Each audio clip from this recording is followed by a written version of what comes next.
I was telling Lonzo right before we came on the air there, if you did not hear that, and I mean this poem of a promo that just ran for the show right before we started the show. If you didn't hear Lonzo's absolute artwork that he put together with that one, first off, your loss. Second off, as soon as it was done, a promo in which, yes, I will be from this point forward into however long we're allowed to leave that promo running on the show and on the station, singing Taylor Swift along with Taylor Swift throughout the day to all of you, whether you want me to or not. I was telling Lonzo what a promo. I mean, that's just art. Every promo Lonzo does, exceptional. That one, to me, is legitimately going to be one of my favorites of all time. That's one that I'm probably going to download myself and keep in my own personal demo reel file, right? That's artwork. And the best part about it is that as the intro to the show was rolling seconds ago, and as that promo was wrapping up, I get a text from a buddy of mine who is apparently up and listening this early in the morning. You absolute psychopaths that are with us at 6 a.m. I love you. You are Armada members, P1, no questions asked. I get a text from a buddy of mine who says, and I quote, "Bleep you," and didn't say bleep, "for making me listen to you sing Taylor Swift this early in the morning. I want you to know what you just said, texter, was not bleep me. You just said bleep Lonzo, because he's the one that made that absolute Mona Lisa of a promo." I am the hype. Am I embarrassed? God, no. Are you kidding me?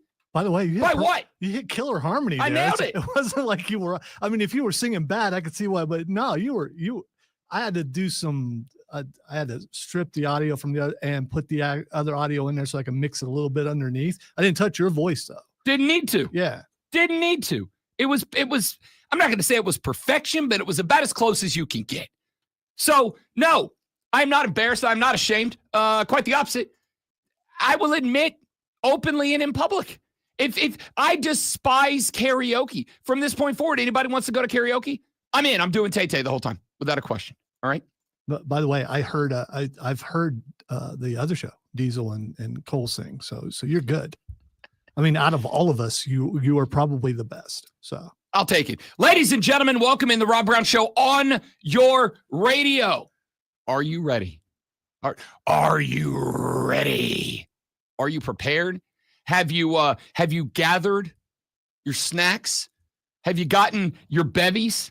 Have you gotten the comfortable spot on the couch all prepped and ready? Do you have your pillow and blankie of choice ready? Because when you get off of work today, whether it's like me early in the afternoon, maybe some of you have one of those real jobs that you got to work until 5 o'clock. Ugh. Yeah, no, sounds awful. It's not for me. It's not for me. But if it's for you and you're one of those guys that gets off at 5 o'clock, you're going to hustle home. And at 5:30 p.m., this beautiful American Thursday afternoon, you're going to get to the crib, you're going to turn on the television, and you are going to recognize, my dudes and my dudettes, that today is college football day. Now, again, it ain't the sexiest lineup in America. It ain't the sexiest handful of games today. Boise State, South Florida at 5:30. Ohio and Rutgers, Lafayette and Bowling Green, ECU. NC State, Dave Doran's squad, 2.5 touchdown favorites at the house over ECU.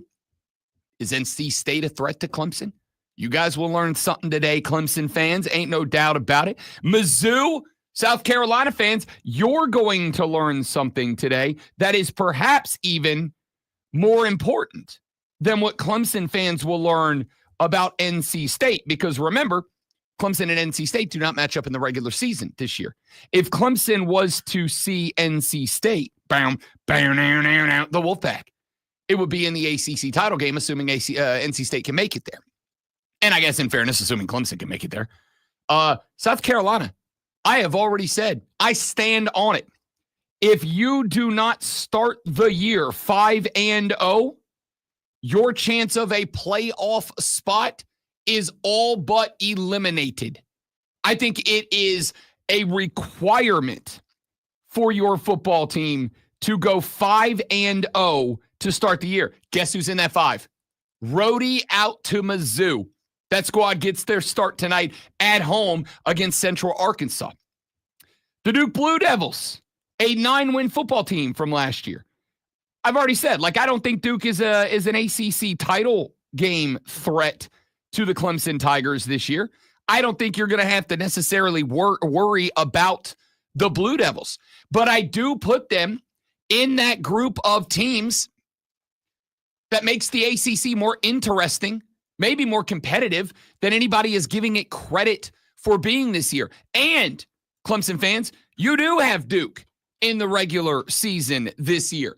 If what happened last year with a 9-win record for the Duke Blue Devils, if that really was because Manny Diaz got it handed to him at Miami and he walked out of Coral Gables unemployed but educated about what coaching a football team requires, then, and that's a bigger deal than, Mike Elko was the greatest coach in the history of Duke Blue Devil football, and he left the cupboard stocked. If that's the case, Clemson fans, maybe Duke is a potential upset down the line. Maybe a potential real good game down the line. You're going to find out tonight, 7:30 p.m. Duke, minus 34.5 over Elon tonight. It's a big spread. It's more about seeing if they, seeing how they play out. The Buckeyes got to worry about the Golden Gophers under PJ Fleck up in Minneapolis. We'll get to see the Golden Gophers tonight make their debut. They play at 8 o'clock against Buffalo. Are they the Buffalo Buffaloes? They should be the Buffalo Buffaloes, right? You can't name that team anything else. They are the Buffalo Bulls. You don't want to get too confusing, man. That's Buffalo Bulls sounds better anyway. Are you kidding me? Then Buffalo Buffaloes? Yes. The Buffalo Buffaloes would be incredible. I would buy a Buffalo Buffalo shirt. I got no reason to buy a Buffalo Bulls shirt. I would absolutely buy a Buffalo Buffaloes shirt. Are male bulls called male buffaloes called bulls? I don't care. It's about the words we're saying, not if they are, and it's a picture of buffalo, then technically it is a buffalo. No, I want gear that says Buffalo Buffaloes. Are you kidding me? Plus, me and the boys play a game called Buffalo when we're out at the bar. If you get caught holding a bevy in your dominant hand and somebody calls Buffalo, you have to finish that drink no matter how much is in it. If you crack open a cold brewski and you're holding that cold brewski in the right hand and somebody calls Buffalo, you got to finish the entire brewski. It's a dumb game because we're all still children, but we have a blast. And just to let you know how seriously the game is taken, when the wife and I were introduced at our wedding reception for the very first time as Mr. and Mrs. Robert Brown, and I walked out onto the balcony that overlooked our wedding reception, I was holding half a bottle of champagne in my hand. And as I got out to the edge, holding my wife's hand with my left hand and therefore the champagne bottle with my dominant right hand, as I got to the edge of the railing, I heard not 1, not 2, not 3, not 4, not 5, not 6, but 7 of the boys all go, Buffalo! And I chugged half a bottle of champagne right there before I even got to the reception, because if you're going to be an honorable man, you be an honorable man. And the rules are the rules at all times. That may have made you less effective. I want it on the record. The wife went to bed before I did. Okay, anyway. All right. A male buffalo, whether an American bison or African buffalo, is called a bull. They're not the Buffalo Buffaloes. They are technically the Buffalo Buffaloes. Okay, great. What's it going to say in the newspaper tomorrow? It's not going to say, ladies and gentlemen, the Buffalo. They lost. It's not going to say Minnesota knocked off the Buffalo Bulls, but don't worry because male Buffalo are actually called Bulls. So really, they're called the Buffalo Buffaloes. It's just going to say Buffalo Bulls, and I don't like that. Have you looked to see what their mascot is? I mean, what the mascot does it? What's it look like? A bull. It doesn't. It looks like a bull. It doesn't look like a buffalo. No, it's a bull. It's very clearly and definitively a bull. I pulled it up while we were talking about it. That's disappointing. Yeah, thank you. Welcome to the club. How are they not the Buffalo Buffaloes? That's ridiculous, and I don't like it. We got Nebraska and Cincinnati. Do you see what they did to poor Nebraska? Oh, I hate this. I hate this so much. They are playing this game in Arrowhead tonight, home of Lonzo's Kansas City Chiefs. Not Rashee Rice for the first 6 games, but the rest of the Chiefs. Home of Mr. Taylor Swift, Travis Kelce. They painted the end zones. Well, kind of. Cincinnati's end zone, bold white Cincinnati with that classic Bearcat scratched C logo. Cool. I saw this last night. They flipped the camera over to the Nebraska side. They painted Nebraska in red over the Chiefs logo in red. It's just a big-ass red blob down in Nebraska's end zone. I hate it. Absolute disrespect. Here is a hot take for you. I'm going up either tonight or tomorrow night with a couple of the fellas. We're going to ride up to Asheville, North Carolina. We're going to do a little din and a couple of bevies at a brewery somewhere up there. I'm partial to Green Man myself. They got a good little spot up there. Why would you do that tonight? I thought you'd be watching football. Oh, I'm going to be watching football. The question mark is, are we watching it on the laptop on the way up? Because there's football on tomorrow night too, but here's the deal. I got to get up there because I got to log in the preseason futures that I haven't put in. Okay. I was going to say, because there is this other thing that's going on tomorrow. It's called work. I don't know if you tomorrow. If we go tomorrow, and it's likely we're going to go tomorrow. No, because you act like you're going tonight. So I mean, we may. It's in the discussion. It's just going to. There's nothing more difficult. I'm sorry for being that guy for pointing out. That no, it's fair. Tomorrow, it's fair. You know. We're not going to go if we go in the daytime tomorrow, it's going to be like it'll be like, hey, we're all meeting up at 2:00. We're riding up there. We're having lunch and a couple of brewskis, and then we'll head back down. But got to get up there to log in the futures bets, right? Went up there with the wife a week and a half ago or so. We went up and did a day in Asheville. That's our our excuse for me to put in a couple of sports wagertainment moves is I will take the wifey up there to go hit, our brewery or our distillery of choice. And so logged in a couple, but I've taught myself into a couple of more. And the reason I'm telling you that I'm doing that is because I've got another one that I want to log in. Great one. Nebraska plus 710 to make the playoffs this year. I got like 4 or 5 Cinderella shots that I'm putting down. Georgia Tech is one of them. I've already told you that. I've been talked into it. Texas A&M to make the playoffs. I got them at like 9.5 to 1. I don't think it's happening, but I got talked into it. I have got Arizona State to win the Big 12. I've also got to bet in on the Big 12 to have under 1.5 teams in the playoff. If the only team that goes from the Big 12 is the conference champion, I'm going to make some significant scratch on that. But I got a few more, and one of them is Nebraska to make the playoffs. Because I've been kind of following Nebraska the past couple of weeks.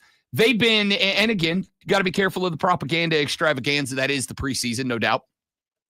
But I've been following what's been said about this Cornhusker team from Big Ten media at large, not just what Nebraska's put out on the internet. My God, there's a lot of people up in Big Ten country that think Matt Rule has figured something out in Nebraska. On top of that, he's bringing 3,000-pound bulls and $1 million tractors into the locker room to take pictures. They are vibing right now in corn country. I'm going to go put me down a plus 710 bet for the Cornhuskers to make the playoffs this year. Wow, that's just a weird statement coming from you betting on Matt Rule. Why? Because a couple of years ago, when he was where? I get he was with the Carolina Panthers, and the Carolina Panthers are not in the Big Ten. So what you're saying is you are now one of them. I'm drinking the Rule-Aid, is what I'm saying. I'm drinking the Rule-Aid. What flavor is that? I mean, what color? Husker red. There we go. All right. Husker red. You do realize the other teams that are in that where he plays, right? 100%. Okay. All right. 100%. I guess that's why they call it gambling. Here's my thought that leads me there. Great one. My thought that leads me there regarding the Nebraska Cornhuskers. I looked at the schedule yesterday. They have Michigan on it. They have Penn State on it. If they win both of those games, sincerely, even if they don't, let's start with this. The games that scare me on that schedule, I'm not worried about Cincinnati. I'm taking, in fact, not only am I, but if we, whether we go up tonight or tomorrow before that game, I'm gonna lob me a little wager on Nebraska to cover up against Cincinnati. Not worried about Akron, Houston Christian. Honestly, I think Nebraska can beat Michigan. Michigan's not going to be a bad football team. I think a lot of people are thinking because of all the offseason distractions that this team is taking a step back. They will not. And Sharon Moore is going to coach that game. I think Michigan's going to be a good football team. I just don't think that they have the talent they had a couple of years ago, right? I think Nebraska can win that game. They can beat Michigan State. They can beat Maryland. At Minnesota, that feels like one of those row the boat games for PJ Fleck, right? Like one of those games that he's like, boys, it's all about upward trajectory right now. And if we can go beat Nebraska, who is all about upward trajectory right now, we can prove we are in the next group of Big Ten teams. So that one worries me a little bit. They can beat Northwestern.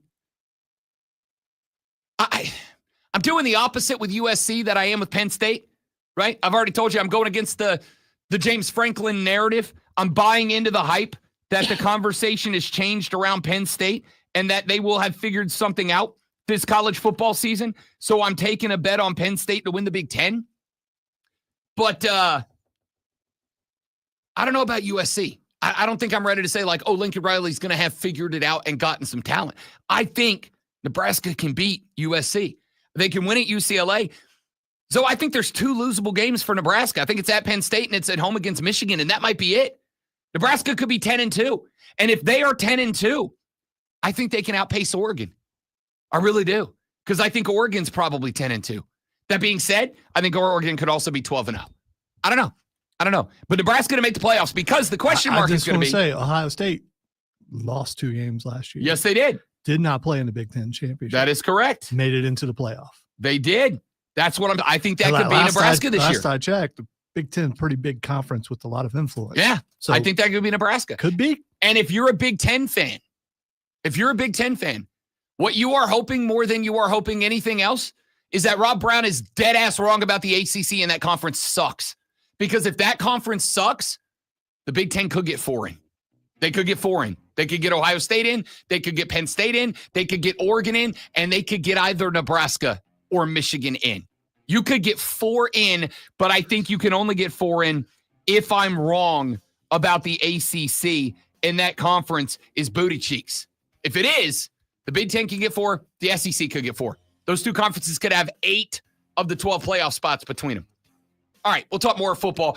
A lot of football, obviously. It's game day, people. Not a sexy slate, but at this point, it's like we haven't felt the warm caress of college football in a long time. So, sometimes you gotta have a slump buster. You know what I'm saying. Ladies and gentlemen, let's have a freaking day, shall we? I am Rob Brown. He's the great one, Lonzo. This is the Rob Brown Show. This is the Fan Upstate. Let's go. All right, guys, stay right there. Got a live read. We'll be right back.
Rob Brown Show on your radio. It is the Fan of State. Let me tell you what we got going on the next couple of days for your auditory and listening pleasure. I will start with this. Tomorrow on the show, for the first time in the 2025 football season, tomorrow we go behind enemy lines because tomorrow on the show, we have guests from two different locations. From Baton Rouge, Louisiana, a host on ESPN Baton Rouge, and a gentleman who, if you are a social media partaker and your algorithm, like mine, has a lot of college football in it, you know exactly who he is. Matt Moscano is a host on ESPN Baton Rouge. He's also been on like every TV and radio sports network everywhere. Dude has taken over the sports talk game on social media. I got a chance yesterday to have a conversation with Matt Moscona, and we will have that interview for you tomorrow. The reason I am putting it tomorrow is because also tomorrow on the show, we will have Adam Epstein. He covers the Virginia Tech Hokies up in Charlottesville, Virginia. He is going to join the show live tomorrow. Those two interviews will both run tomorrow. I will play the Matt Moscona interview for you tomorrow at 8:20. I got to do the math in my head because we got Rashad Beard tomorrow at 8:40. We got the fellas from Moving the Chain tomorrow at 9 o'clock to walk you through the high school football weekend. Then we got Adam Epstein at 9:20. It's going to be a day. Coming up today on the show. In fact, in the very next segment of the show, I spent a good portion of yesterday quite perturbed by the Adam Thielen trade. Because I came to the realization, not only did you trade Adam Thielen for a fourth rounder, you traded him for a 2027 fourth rounder. You get no benefit from the trade this year or next year. And then they did not re-sign Hunter Renfrow. And then they signed another wide receiver who got cut by the Chargers to that spot. I was very confused about that. Now, Dave Canales said it was about special teams. We're going to get into whether or not we are down with that theory coming up in the next segment of the show, because I was so perturbed yesterday by that move by the Carolina Panthers, which I have had a lot of Panthers apologists, because I actually put up on social media yesterday the edited version of the live reaction, because that trade news broke as we were wrapping up the show. We were still on the air. Last couple of minutes of the show when it broke, but we were still on the air. So I popped up the reaction that I had live on the air on social media yesterday, and between a few different social media sites, which you can follow me at The Rob Brown Show, between a few different social media sites, there were a lot of Carolina Panthers apologists who were telling me, you don't know ball, brother. This is actually a great move. Is it? Is it? And the reason I ask, is it? And we'll play again the Dave Canales, some of the more important sound from Dave Canales' press conference yesterday after the trade got made. My question was, can we look at the fourth round selections of the Carolina Panthers the last couple of years? And can we see a trend of guys who are impact players, either immediately or long-term? And the answer to me was no. The answer was no. So you gave away Bryce Young's security blanket. You gave away a guy who, for the past couple of years, especially when Bryce Young has really been struggling growing into that role, you gave away the dude who has been the most trustworthy dude. And I don't think you replaced him with anybody who can fill in that role. So we're going to hear what Dave Canales had to say yesterday, coming up here in just the next segment. As a matter of fact, I want to get to that. I want to get to this Keegan Bradley story. Keegan Bradley is, of course, the Ryder Cup captain. The Ryder Cup coming up next month. The Ryder Cup and the President's Cup are indeed my two favorite events in sports that don't take place in Augusta, Georgia. They're my two favorite events in sports that don't happen at Augusta. Keegan Bradley is the captain of Team USA in the Ryder Cup this year. We're going to do a lot of football. Relax. I got plenty of time for some other stuff too.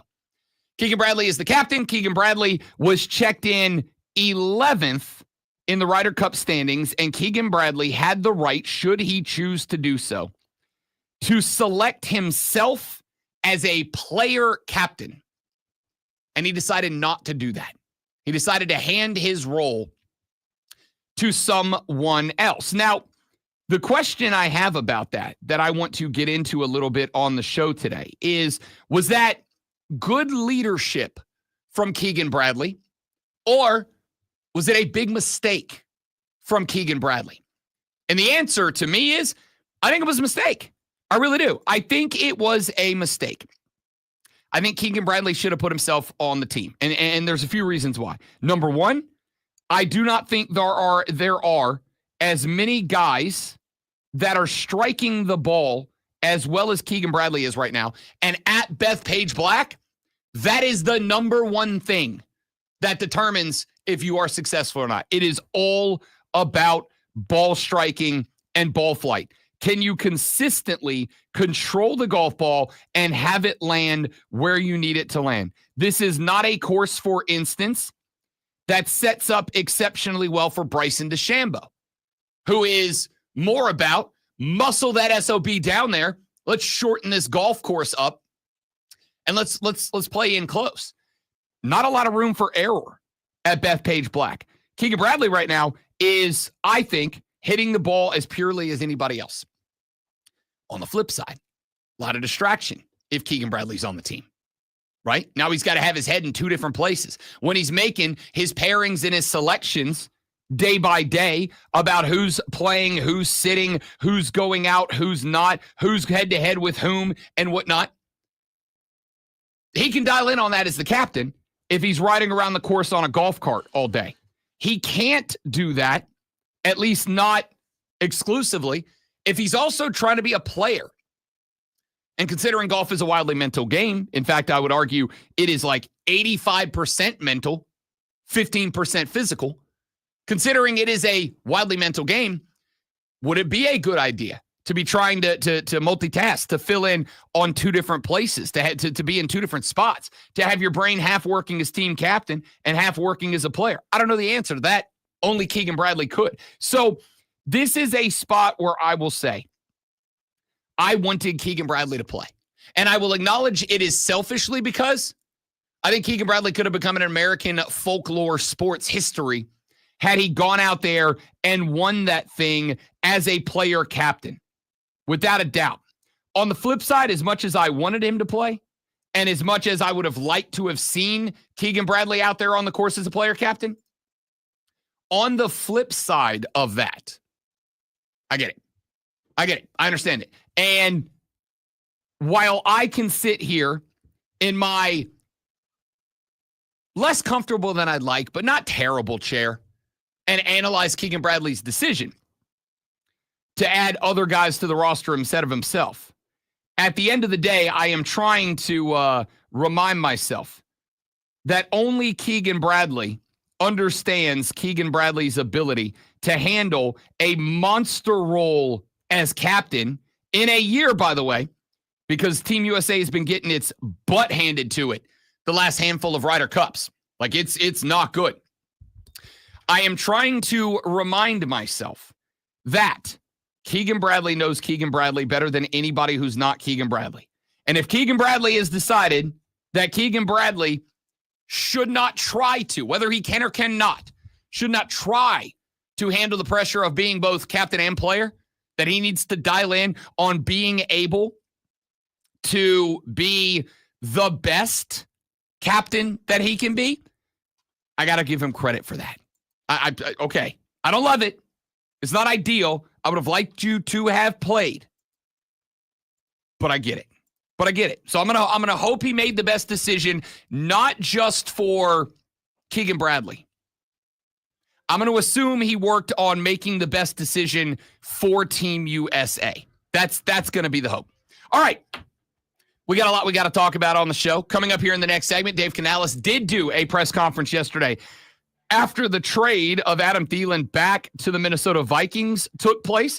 I pulled some audio from that press conference. We're going to hear what Dave Canales had to say about what went into the trade, the rationale and thought process behind it, the expectations he now has on a very young but talented but raw wide receiver room, what he expects out of that, what the conversations were like going into the decision to trade Adam Thielen, the conversations that he had with trading Adam Thielen with Adam Thielen. So we got that coming up for you in the next segment. Don't go anywhere. I'm Rob Alonso. This is the Rob Brown Show. It's the Fan Upstate.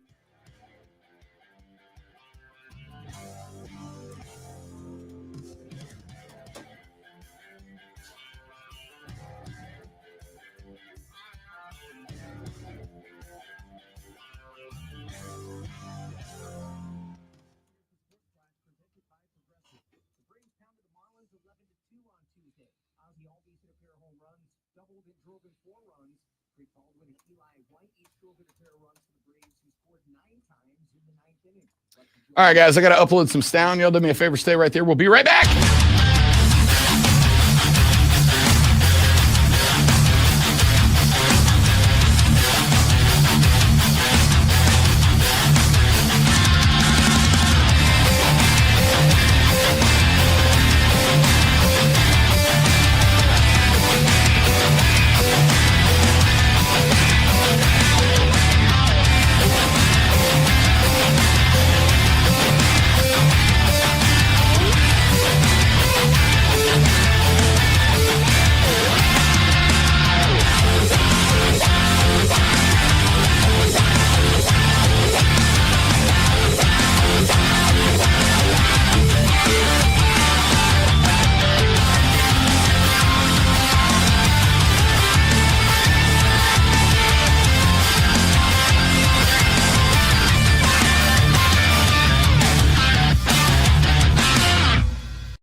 So Dave Canales, the head coach of the Carolina Panthers, took to the podium yesterday afternoon, a few hours after it was announced that the Carolina Panthers were trading wide receiver Adam Thielen away, sending Adam Thielen over to the Minnesota Vikings. After they traded some picks that equal to each other out, Carolina effectively ended up with a 4th-round pick in the 2027 NFL Draft. That's the compensation you ultimately got for Adam Thielen. And I want to be clear, despite what a lot of Panthers apologists said yesterday that, oh, you don't know ball, brother, and this trade, well, actually is real good for us. I disagree.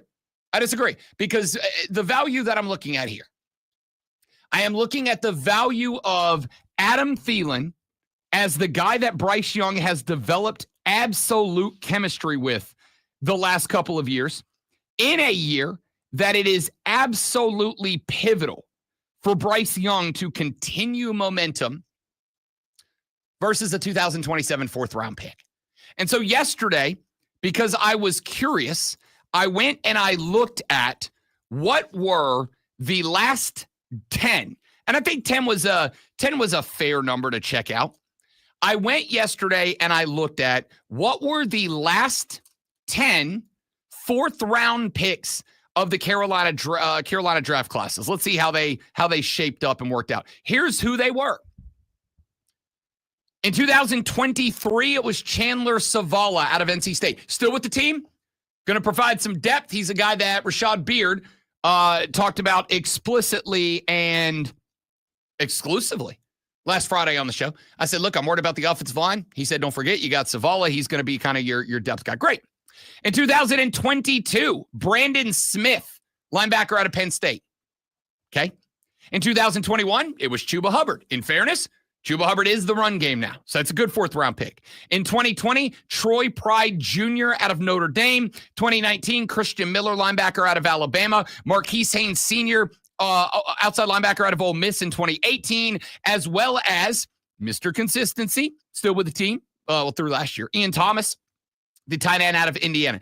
Darrell Williams, Trey Boston, who in fairness had some good years, but that was back in 2014, and wide receiver Joe Adams out of Arkansas back in 2012.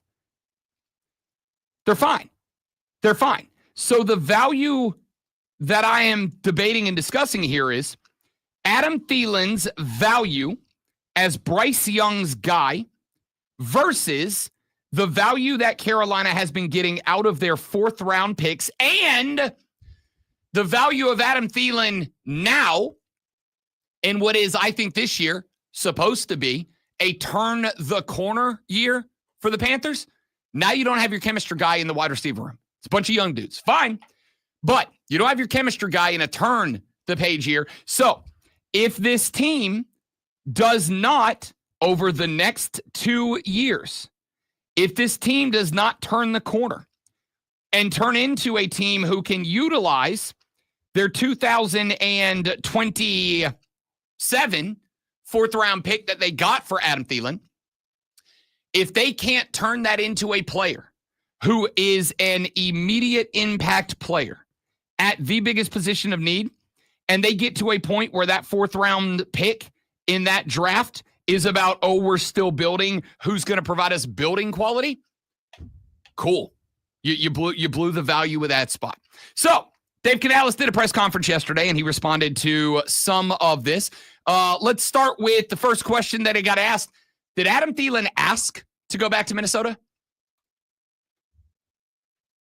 Oh, where's my clip? There it is. I found it. Don't worry. He never expressed that to me. I appreciate that about him. For me, it was like he just couldn't wait to get back on the field, and he really kept it professional with me as far as just like, I play for you. I play for the Panthers. And so that's the approach he really took with me. And so that's the approach I took with him, and really up until, the last, couple of days where the conversation started to get more extended and we had to make sure we were all on the same page, because this thing it might not have happened. You know what I mean? And we had to be able to be in a good place from a relationship standpoint where when we do move forward, we got to make sure we're moving forward together. And I felt like we were there. And then over the course of a couple of days, and Dan and Brant and the crew in Minnesota, working through this thing, we found a common ground. All right. I don't take anything from that. Like, we had a good relationship. He was a professional. I was professional with him. He said, I play for you. I said, cool. Now he doesn't play for, all right. I didn't really take anything out of that. So why did he say, I play for you? Did he get a... I think he was making the point that Adam Thielen did not go to him and go, hey, do me a favor and trade me to Minnesota. Like, do me a favor and trade me back to my hometown team. Do me a favor and trade me back to my home state and the team that I started with. I think it was more along the lines of he was here. He was a Panther. We got value we wanted for him. And, we're good with that. I think it was just trying to give Adam Thielen credit for not asking to leave Carolina so that the Carolina fans don't, flip him the bird next time they play. I don't know. We'll see. So the next question, and this is the question that had I been at the press conference, I would have asked, does this say that you are a believer in the growth of Bryce Young? What does this say about Bryce Young that you were willing to trade away his security blanket? I just feel confident about Bryce's leadership. I keep coming back to that.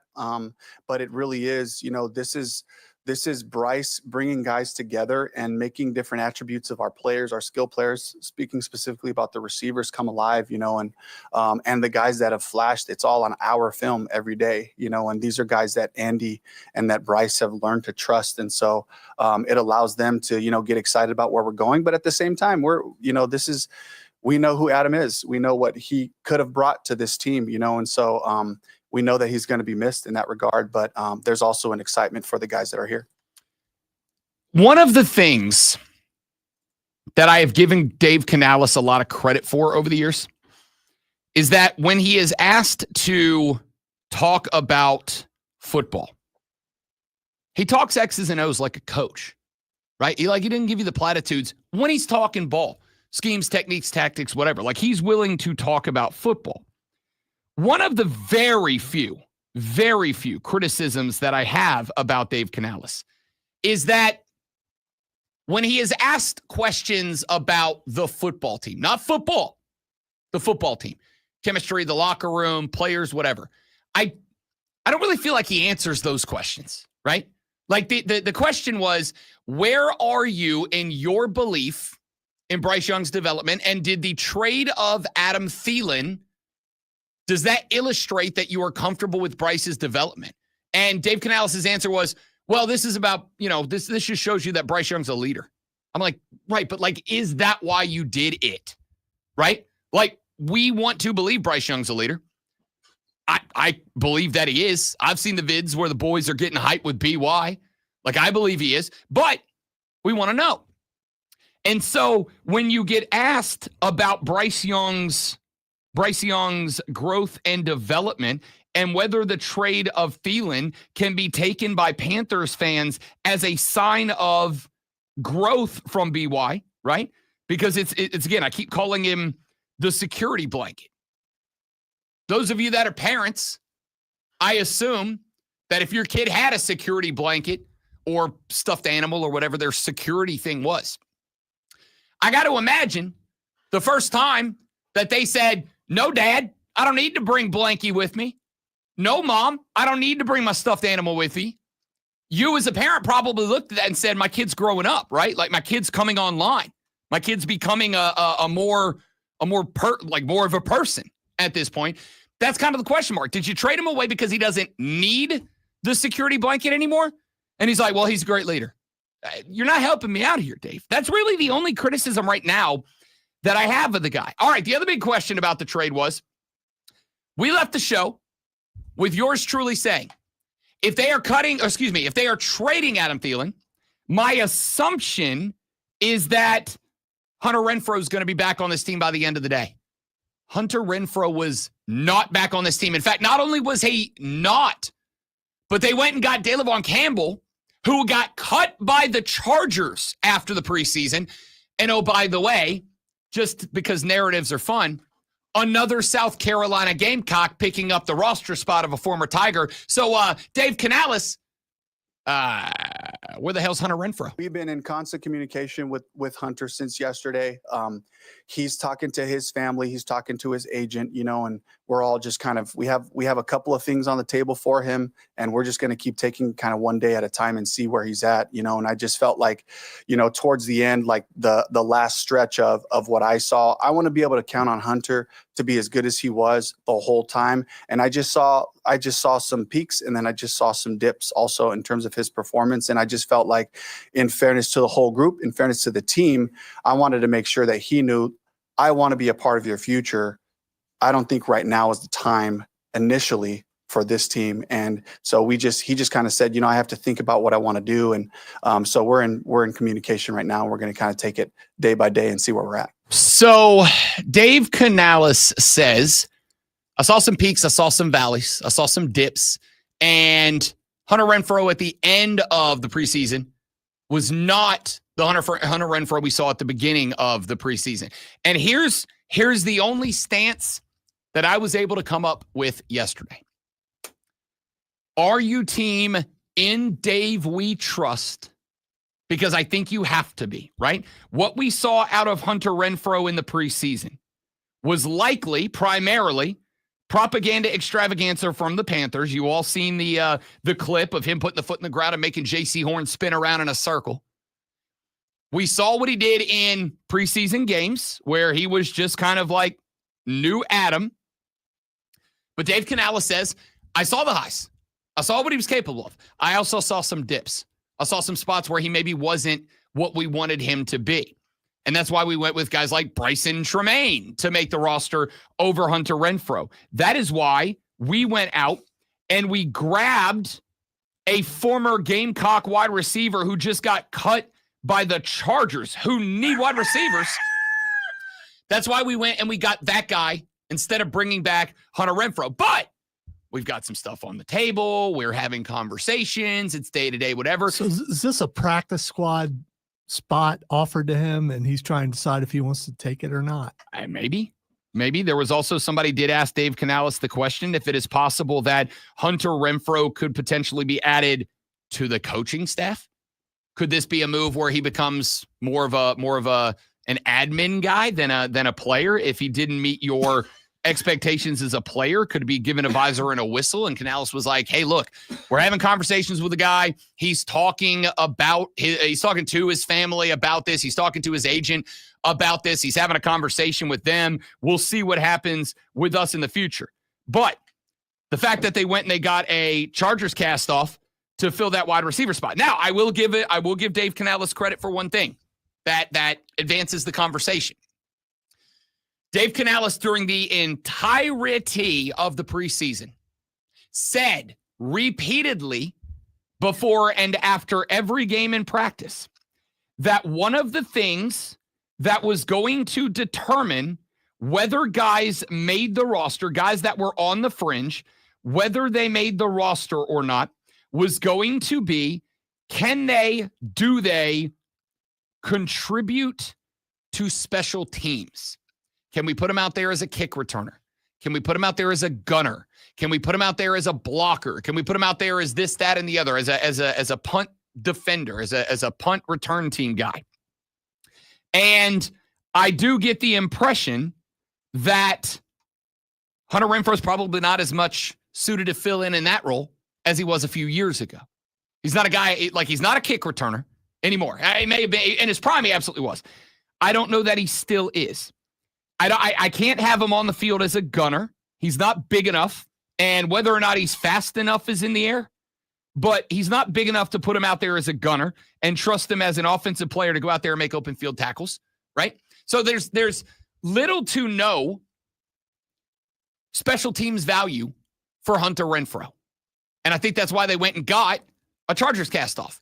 Because the cat they brought in is like 6'4", 220, played SEC ball. He's got special teams value because he also runs like a 4.3 something. He flies. They added more speed to the outside. Can he catch? I don't know. You know what I do know he can do? You can put him out there as a gunner on the punt team. You can put him out there as the wide on a kickoff team and trust he's going to be the first guy down the field to the ball carrier. So I think that's probably why Hunter Renfrow is not back on this team yet. I think it's going to play out this way. I think you're going to see Hunter Renfrow off the team for now. And I think by the end of week 1, maybe week 2, we will find out if Bryce Young needs a short white guy or not. We will find out if Bryce Young needs a comfort blanket receiver. We will find out if he needs a Adam Thielen and it's Hunter Renfrow or not. If Bryce Young goes out there and in games 1 and 2, he goes for 275, 2.5, 3 touchdowns a game, and he doesn't need Adam Thielen for that, then great. Hunter Renfro's not going to make the team. He can be on the practice squad or be on the coaching staff. Because once again, at the end of the day, NFL teams do not give a good gosh darn about where you played college ball or whether or not you have ties to the local community. They care about, can you play, can you participate, can you contribute? And if they don't need Hunter Renfro because now they've got 6'4" guys with 3.4 speed all over the field, then he won't be on the team. But if Bryce needs a Hunter Renfro, he will be in week 3. All right, let's take a break. We'll come back here in a minute. Got some more sound we'll play for you later on. We got your water cooler cheat sheet next. The audio blitz, Lulu Kesson at 8 o'clock to talk Gamecocks and more, all coming up on the Rob Brown Show and the Fan Upstate. This is the greatest sports flash of all time.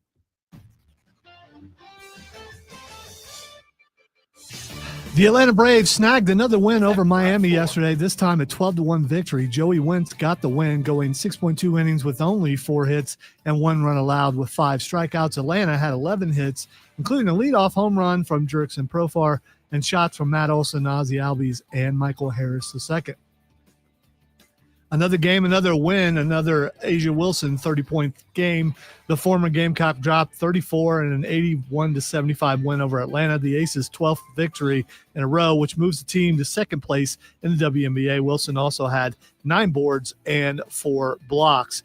Carolina Panthers traded wide receiver Adam Thielen to the Minnesota Vikings yesterday, sending Thielen to his home state and the team he started his career with. The Panthers get a conditional 7th round pick next year and a 2027 5th rounder in return for 2026.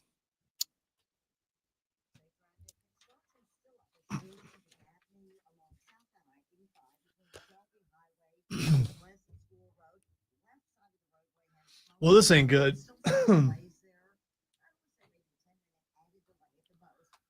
Oh, boy.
I said it in my head too.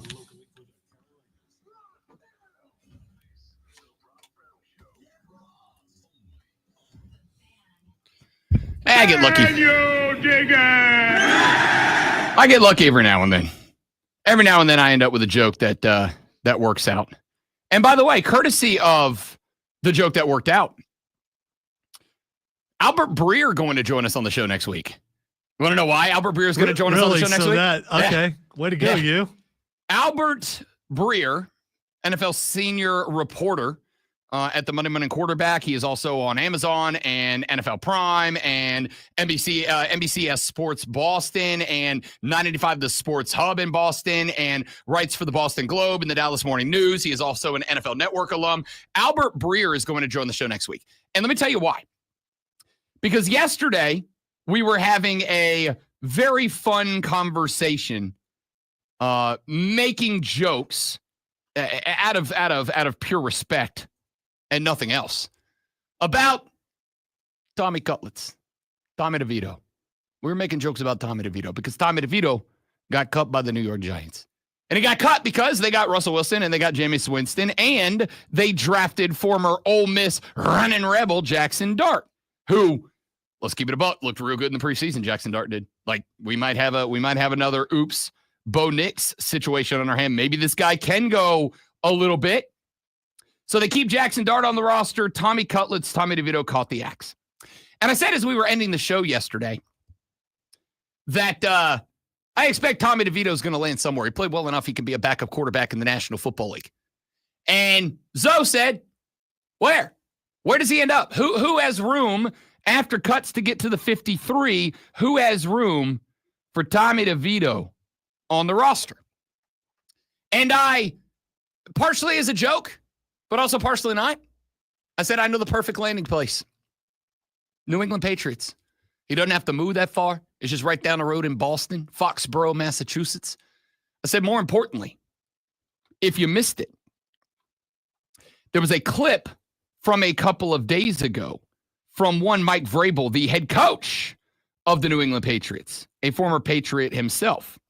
A reporter asked Mike Vrabel in a practice press conference, hey, the reports are out there that Jalen Polk, wide receiver for your football team, is going to have surgery that could keep him out for a significant chunk of the season.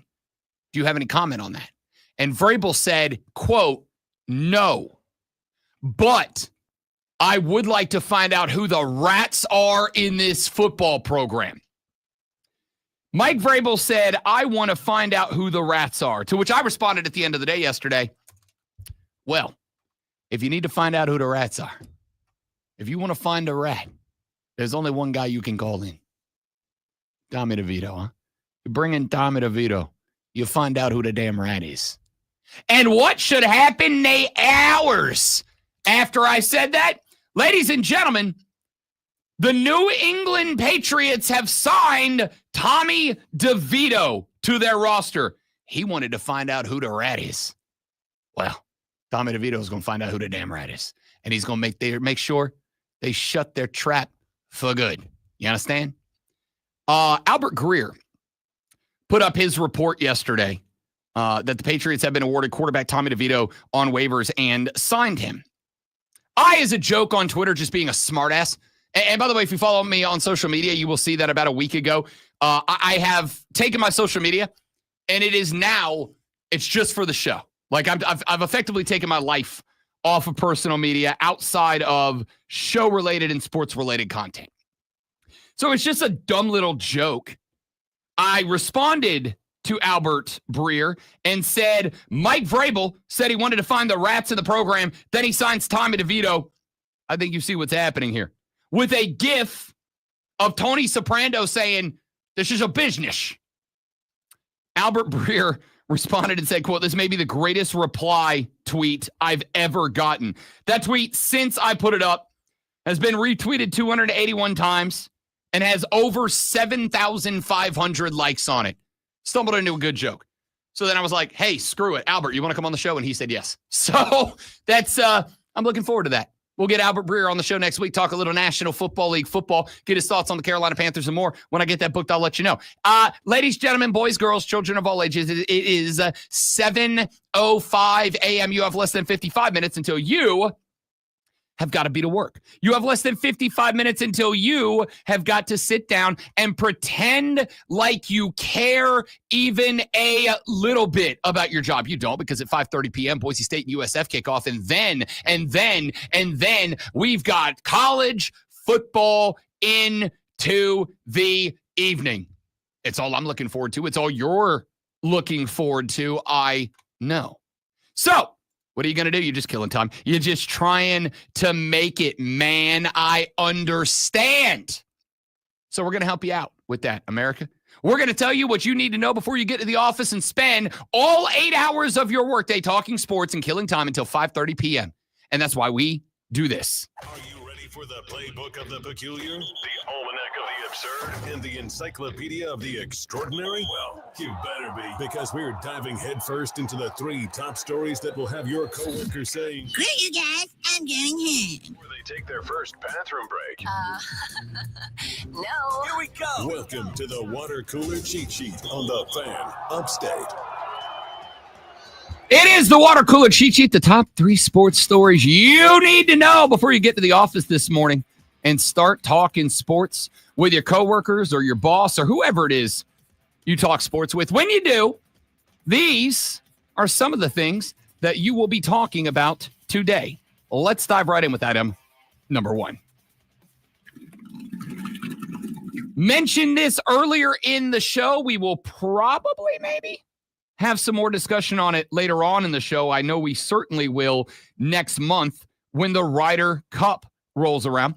Keegan Bradley is the captain of this year's American Ryder Cup team. Yesterday, Keegan Bradley named his 6 captain's picks for next month's Ryder Cup at Bethpage Black in Farmingdale, New York. Keegan Bradley was eligible to select as a captain's pick Keegan Bradley to make the team. Keegan Bradley, was 11th in Ryder Cup points overall. Had Keegan Bradley not been the captain this year, Keegan Bradley would have most certainly and definitively been a captain's pick for the Ryder Cup team. If anybody else was El Capitan of this team, Keegan Bradley would be on it. But Keegan Bradley is the captain. And Keegan Bradley did not select Keegan Bradley. Instead, he selected Justin Thomas, Colin Morikawa, Ben Griffin, Cam Young, Patrick Cantlay, and Sam Burns as his 6 picks. Despite having a legitimate case to make the squad, Bradley said yesterday that he decided, quote, a while ago that I wasn't playing, end quote. He said the last 48 hours we had the team set. We weren't scrambling at all. This was a really tough decision, I will say. There was a point where I was playing. All these guys stepped up in a major way and played their way onto this team, and that's something that I'm really proud of and something I really wanted. The 39-year-old finished, as I mentioned, 11th in the Ryder Cup standings this season. He is the 8th best American in the world rankings. He has won twice in the past 13 months against the best players. Only Scotty Scheffler has more PGA Tour wins in that span. Bradley also went on to say that he wanted to play, quote, I'm 100% certain this is the right choice, end quote. However, when he said he wanted to play, this one hurt a little bit for a couple of reasons. The first is I genuinely think Keegan Bradley should be on this team. Just as a golfer and a guy who wants to see Team USA win the Ryder Cup, I think Keegan Bradley, this is why I said if anybody else was the captain, Keegan Bradley would have been on this team. He is one of the 8 best American golfers on planet Earth right now. In fact, I have no good reason for him not to be on the team with one exception. The one exception being that being the captain of the Ryder Cup team, which involves being active for the entire day, 2 sessions a day, 2 18-hole rounds, over 4 days, you got to be very active. And you've got to be making picks about who's going out, who is staying in the clubhouse and in the locker room. And you've got to be doing that while paying attention to 6, 8, 12 guys at a time twice during the days. It's a lot to undertake as a captain.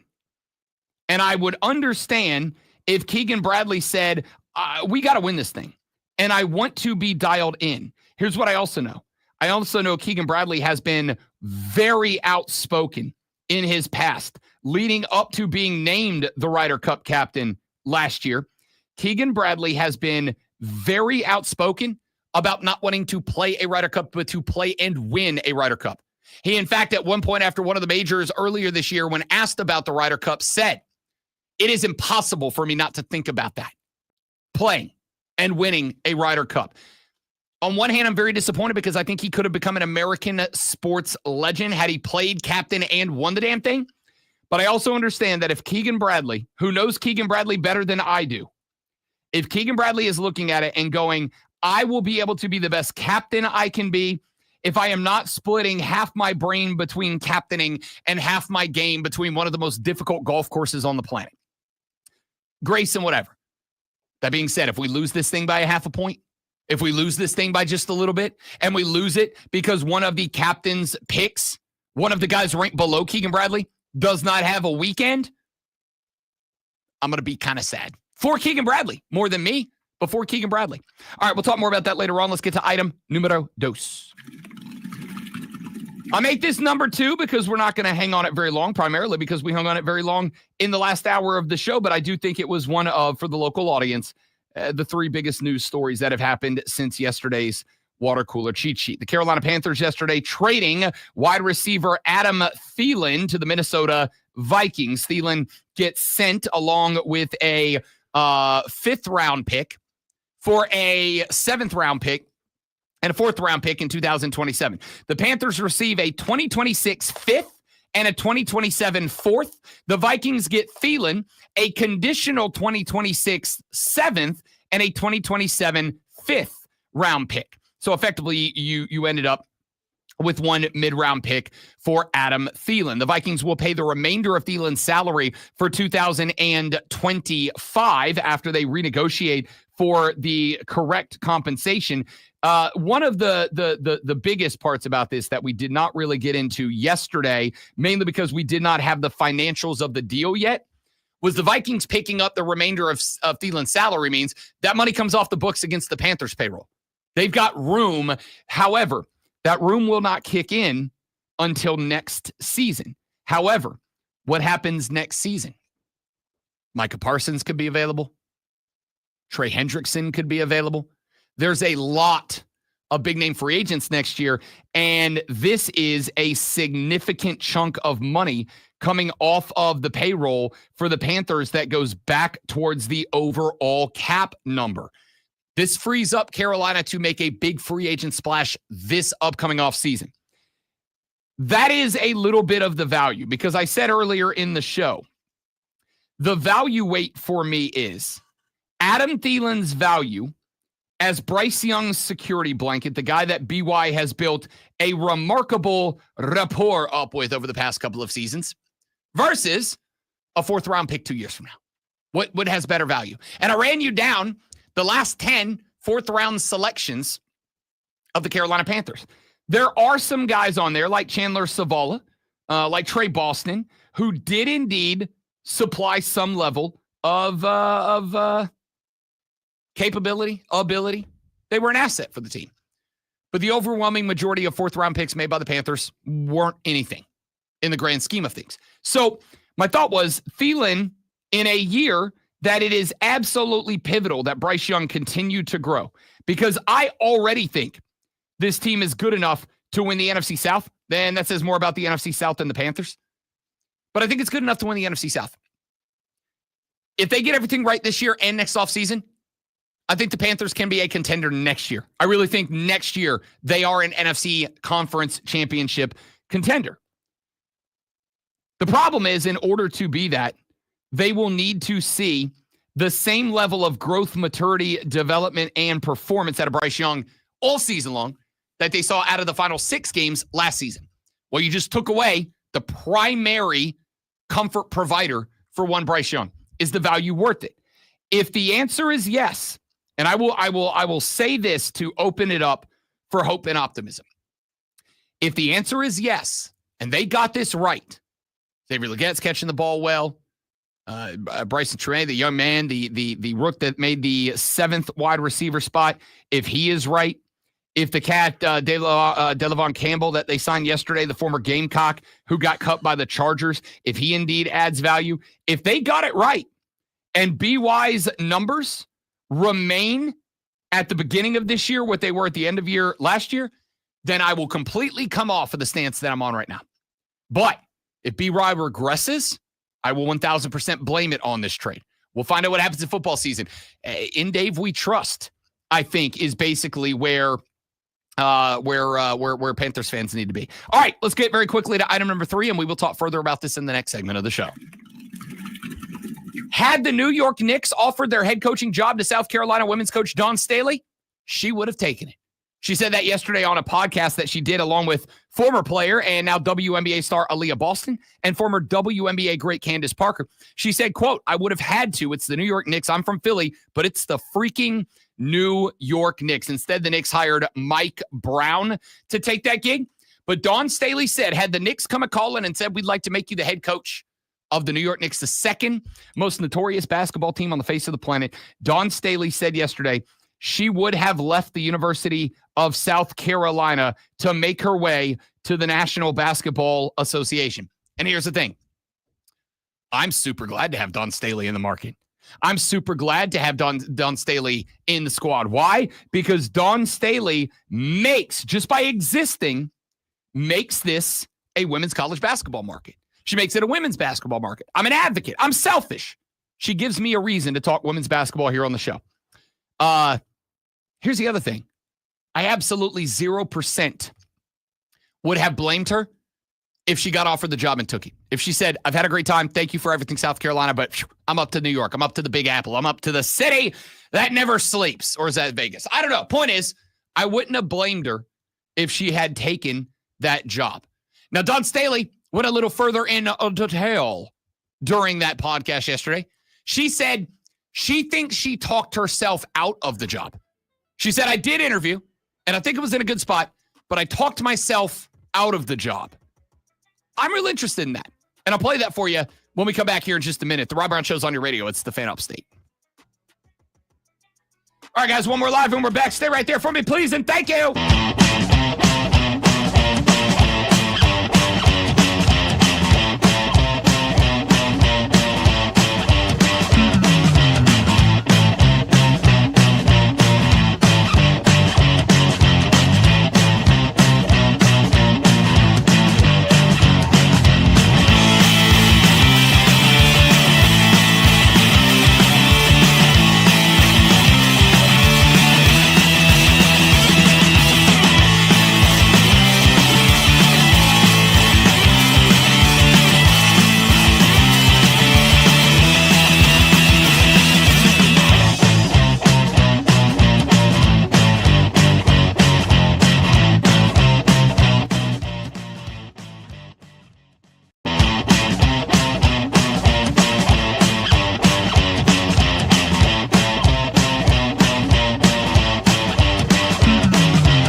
Dawn Staley did a podcast yesterday with Aaliyah Boston, her former player turned WNBA star, and former WNBA icon and Tennessee basketball legend Candace Parker.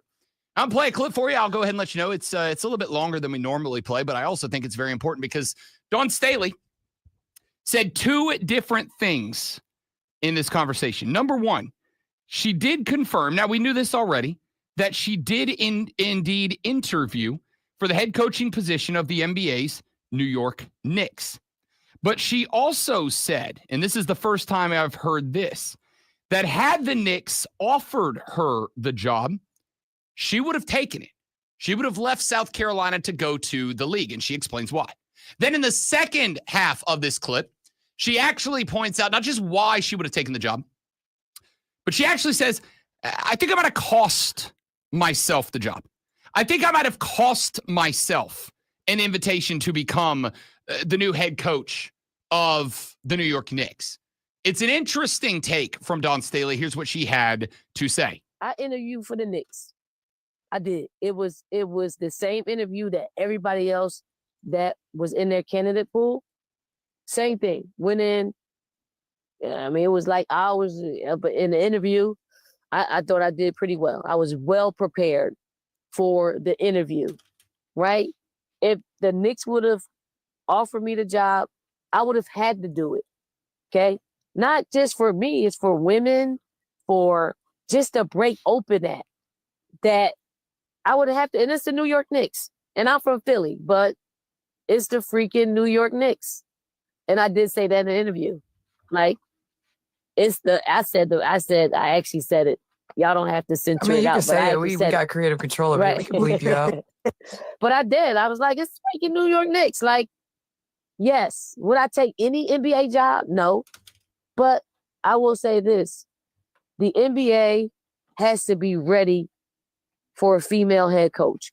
You can't just interview somebody and say, we're gonna hire her. Because here's the thing, because I think I probably lost the job by asking this question, or I had a series of questions that I asked them. One was for who they were looking for why I was in the candidate pool, right? If I was so attractive, I said, has the New York Knicks organization in its history ever had what you're looking for? They wanted a team. They wanted the inclusiveness with management and the coaches, and everyone wanted to feel like a team, a closely knit franchise.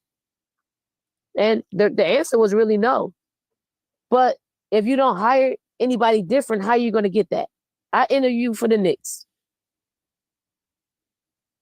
So there were two takes there from Dawn Staley. The first is she said, look, if they offered me the job, I was going to take it. I would have left South Carolina to head to the NBA. And she said it wouldn't have just been for me. It would have been for women in sports. It would have been for women to break into the major sports leagues, or if you prefer to call them this, the men's professional sports ranks.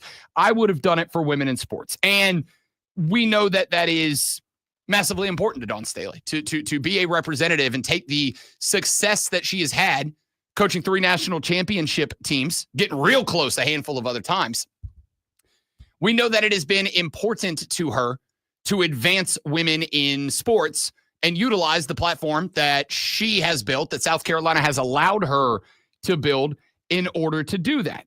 And she said, look, there are NBA jobs I would not take. And I do think that this is something that I have discussed on the show and in my private life as well. Whether it's Becky Hammon, whether it's Dawn Staley, whether it's whoever.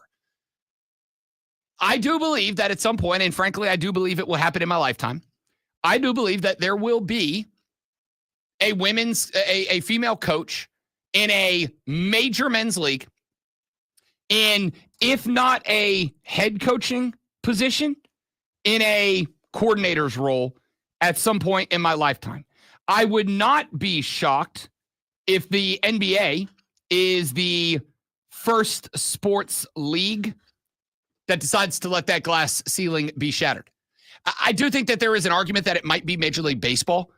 because, and this is 1,000% anecdotal, I have found that while there are more women who are football fans than baseball fans, I have also found that when I have been in the orbit of women who are baseball fans, they are baseball fans. They're not like, I'm a fan of this team, right? They're not like, I love the Angels. They are baseball fans. They know the game. And we have seen at various levels of minor league ball, including right here in Greenville, South Carolina, we have seen women who have been in major coaching roles in minor leagues, and that is the step down that path. Well, over the past couple of years, as Becky Hammon, when she was with San Antonio, as Becky Hammon led their summer league team to championships, as Greg Popovich placed her routinely in positions of increasing authority over their time together in San Antonio before she left to go to coach the Las Vegas Aces of the WNBA, who, by the way, 12 wins in a row now, and A'ja Wilson had another 30-point game last night, 34 in this one. They are now second in the WNBA standings. As women like that continue to have success, it is an inevitable reality that eventually one of them will get to that point. And it would have, I think, made perfect sense for Dawn Staley to be the woman who shattered that glass ceiling. And I think it would have been, if nothing else, a bit poetic that had Dawn Staley been the one to do it, as much as it would have absolutely been a detriment to the University of South Carolina's women's basketball program, for her to break that glass ceiling and to do so not just in the NBA, but with the New York Knicks of all time, it'd have been cool if nothing else. Would it have worked? I don't know. I'd like to think so. Dawn Staley, you may or may not know this, she knows ball. But I would also point out that Dawn Staley, much like Gino Auriemma, much like Pat Summitt was for a little while there, you have to earn this, but in college sports recruiting, just like in real life, the rich get richer, right? The old expression of the golden rule. The golden rule is he who has the gold makes the rules. But that's the real expression, or at least how it should go. And so if you are a championship caliber team, recruiting the best talent in America, either out of high school or out of the transfer portal, to come play basketball for you is easier than somebody who's getting their start. And it is certainly easier than it would have been with the New York Knicks, where you do not have the roster control that you do over the college sports. So there would have been a world of challenges for one Dawn Staley that would have made, I think would have made coaching that team dramatically more difficult, obviously, than coaching the South Carolina women's team, where she has had so much success over the years that at this point, Dawn doesn't really have to try that hard to get the best talent in America, right? Like they added, I forget her name, but they added the young lady from Florida State, who was the number one ranked point guard in the portal this year. Dawn Staley didn't even really have to talk to her. Like one of her players called the girl, was like, "Hey, you want to come play for the Gamecocks?" And she was like, "Yeah, see ya." Girl was averaging like 19 and 8 for Florida State last year. Best portal transfer point guard out there. And she just became a South Carolina player. Dawn doesn't really have to try. All she's got to do is show up in a living room, flash 3 rings, and the best talent in America is going to want to come play for her to give themselves the best shot, not just to win championships, but how many Gamecocks are not just in, but dominating the WNBA right now? On the flip side, Dawn said, I had a couple of questions for the New York Knickerbockers as well. One of them was, do you understand how much this team is going to change if you become the first team to hire a female head coach? The coverage of that team would change. It would no longer be, and this I think I think Dawn is spot on about this. I think of anything that she would have said to the Knicks, this is probably the one thing that if any of these statements cost her that job, it was this one. The New York Knicks are a brand, much like the LA Lakers. The Lakers, although it's LeBron's team, the only thing bigger than LeBron in LA is the Lakers. This is why the Lakers can have open discussions about shifting to be Luka's team and maybe getting rid of LeBron. And everybody's like, yeah, I get it, right? Like if the I don't know, Portland Trailblazers had LeBron, and they were like, we're thinking about getting rid of LeBron. We'd all be like, yo, what the hell are you doing? But not the Lakers, because they're a brand. The Knicks are a huge brand. They want the Knicks to be front and center, like they were last year in the run-up to the Eastern Conference Finals. They want the Knicks to be on the marquee. They want the Knicks to be the team that is not Jalen Brunson, not Karl Anthony Towns, the Knicks. Do you think that would have been the case if Dawn Staley was the head coach? Absolutely not. The only story would have been 2 weeks ago, Jim Powell became the first MLB umpire, female MLB umpire to work MLB games. Who played in those games? Most of you don't remember. Why? Because that was all we talked about. Would have been the same thing for Dawn Staley and the Knicks. I think she would be a wonderful first female coach in a men's professional league. But I also think even though she wants a big, bad job to make that start, the teams that are brands like the Knicks aren't going to be interested in that because it's going to knock their brand. Let's take a break. We'll come back here in a minute. Let's talk some college football. Let's look at the Thursday slate, the impact they'll have on the national picture next on the Rob Brown Show in the Fan Upstate.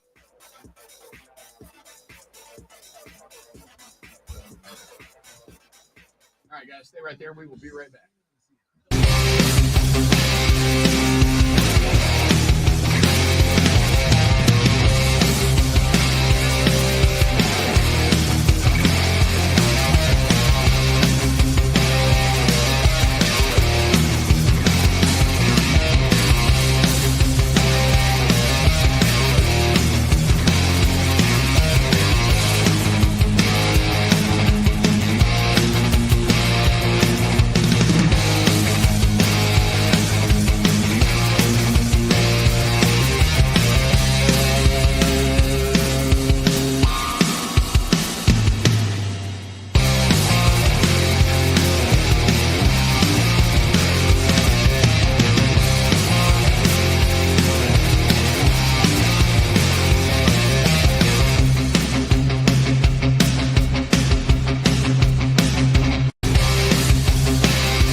The Rob Brown Show, bro, Sup, bruh? is back on the radio. It is the Fan Sup, Upstate. bruh? Sup, bruh? Sup, bruh? Let's get some college football in here, ladies and gentlemen, because it's game night here in America. It's actually game afternoon here in America, 5:30 p.m. Boise State, the Blue Turf Smurfs, number 25 in the country down at Raymond James Stadium in Tampa, Game Florida. evening, right? 5:30's afternoon. No, it's evening. No, 5:30 is not evening. It's afternoon is 12 to 4. No, yeah, I mean, yes. And 4 technically, to 11 p.m. is afternoon if you're going to look at it that way. Well, yeah, and 4 to 5:30. I don't know what that is, but 5:30 when people get off of work, it's evening. At the best, I'll compromise to early evening. It's still Compromise is early evening. Early evening is still evening. I'm also just trying to make it sound like there is less hours between here and 5:30 p.m. as there actually is. All right, that's it. That's it. We're still sitting on what, 8.5 hours until we get there. I'm just trying to shorten that time up. Are you sure? No, I did that on the fly, so of course I'm not sure.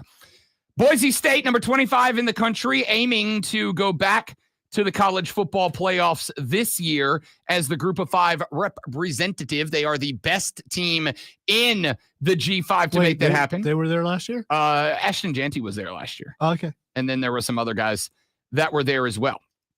They do not, and I've done the research on this just to make sure, they do not have Ashton Jeanty in this competition. They are only 5.5-point favorites. The over-under in that game set at 61.5, so they're expecting a game in the 30s here between the two teams, or they expect Boise State to go blow out South Florida, but with the line set at 5.5. One of the, actually, I believe it is the closest officially set line that is in a game tonight is Boise State minus 5.5. It looks like they expect a game in the 30s in game number 1. My question is, are they looking too much at what Boise State was last year with Ashton Jeanty, or is this a team that is capable of going down to Ray J and putting 30 plus up on the board? We'll find out. So can they reload like the big names? That's the problem. I think Boise State can reload as well as any Group of 5 team can reload. No, they're not going to do it like Georgia does. But I think they can reload as well as any G5 team. They can get the best G5 players. Here's the issue. Better at it than Notre Dame? Not a G5 team. Any G5 team. I'm talking Mountain West teams. I'm talking Big Sky teams. I'm talking small conference teams. Well, anything that's not in the Big Four is just other. Notre Dame is their own category because while they are not Power 4, they are Power 4. Power 3. Power 2? I don't know. Whatever it is. So, the problem that Boise State has, and I don't think this is a hot take, I do not think, even recognizing nationally how important he was last year, I still don't think people need understand how big Ashton Jeanty was for this team last year. And here's my proof of that. Here's my proof to that. Hey, America, name me any other Boise State player. Just any other player from last year. Just give me a player from last year from the Boise State Blue Turf Smurfs. Can you do it? The answer is probably not. That is how important Ashton Jeanty was. There are a very few teams that this is true about. Very few teams this is true about. One of those teams is Boise State. Ashton Jeanty was that team. Like last year, he was that team. You know how I know that? Go back last year to the L's they took. Oregon, which, by the way, was a hell of a football game. Like, let's not pretend that game against Oregon last year wasn't a good football team. They lost that game 34-37 on the road last year. And then I go to the Penn State game. What happened in that Penn State game? Penn State had dudes across the D-line. Now, again, to keep it a buck, Penn State had like 3 NFL players in their front 7 last year. They were exceptional last year. But in that game against Penn State, Ashton Jeanty was held to not much. Now, the Oregon game was different. Ashton Jeanty had like 190-something yards and I think 3 touchdowns in that game against Oregon. But the Oregon Ducks last year were not a team that won or lost on defense. They were a team that won and lost on explosive offense and ball control. They were a team that won and lost by keeping your quarterback on the sideline, by keeping your quarterback on the bench. The one place that your quarterback can't hurt them is when he's sitting on the pine. And that's what Oregon did last year. They kept the ball away from you. They just kept the ball out of your hands so that your best players could not go out there and beat them. The reason that the game was close between Boise and Oregon last year was because the Boise State Blue Turf Smurfs were able to do that to Oregon last year.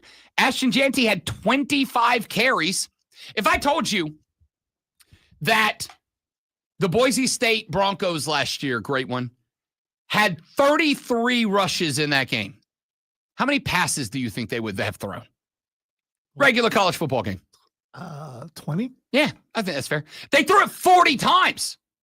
They ran 33 times, and they threw it 40. They had 77 plays last year against the Ducks. To put that into comparison, the Ducks had 57 against Boise State.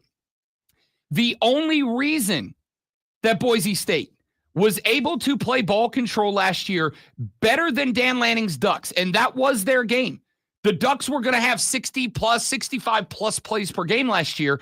The only reason that Boise State was able to make that close was because they could put the rock into Ashton Jeanty's gut 25 times for 192 yards and 3 touchdowns, including a 70-yarder.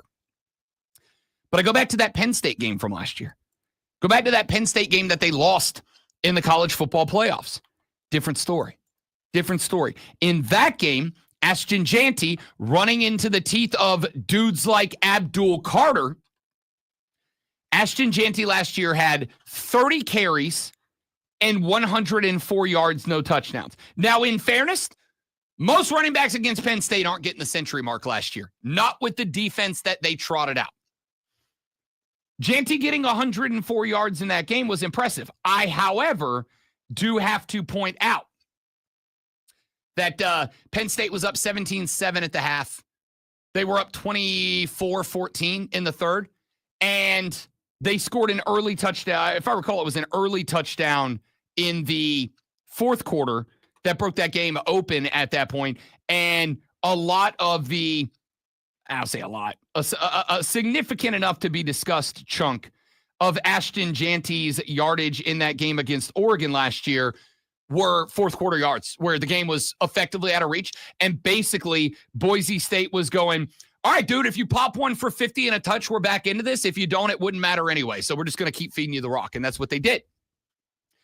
I don't think people understand how important Boise State was, or Ashton Jeanty was to Boise State going 12-2 last year to make it into the college football playoffs. Here's the deal. They got to figure out who they are this year. They bring back Maddox Madsen at quarterback, but new running back in Malik Shepard. They only bring back one starting wide receiver, Latrell Caples. Where are you getting that yardage from? Madsen was a dude last year who put up numbers through the air. They averaged 37 plus points per game last year. Who's he throwing the ball to?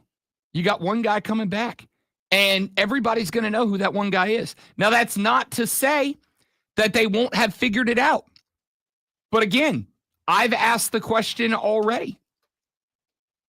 Who's the head coach of Boise State? This team went to the playoffs last year. This was one of the 12 playoff teams in America last year. Who's their head coach? Because I imagine if I did a survey right now with the Armada, and this is not meant to be disrespectful, it's just the reality about Boise State. If I did a survey from the Armada right now, I would be willing to bet that the overwhelming majority of you could not name me Boise State's head coach. They were in the playoff last year. They were 12-2. They almost beat Oregon, who was the consensus number one going into the playoffs. Who's their head coach? Yeah, you're all looking it up right now. That doesn't count. Exactly. If you ain't texted by now, you will never, ever, ever text me woo, woo, woo, woo, woo. You have no idea. Name Spencer Danielson. I was going to say, I'm purposefully not looking it up. Spencer Danielson is his name. This is... Would you have known that without looking it up? I would, but that's only because I did my full college football preview on BetMGM tonight last week. And so I taught Boise State because you will also remember that we filled out our predictive 12-team bracket last year. I got the Navy midshipmen as the Group of 5 champ this year. I got Navy in. Now, this game tonight matters quite a bit. What other games matter tonight? For Clemson fans, ECU's at NC State. Now, NC State's a 2-touchdown plus the hook favorite over ECU. This should be a game that Dave Doran's Wolfpack walks away with the dub, no problem.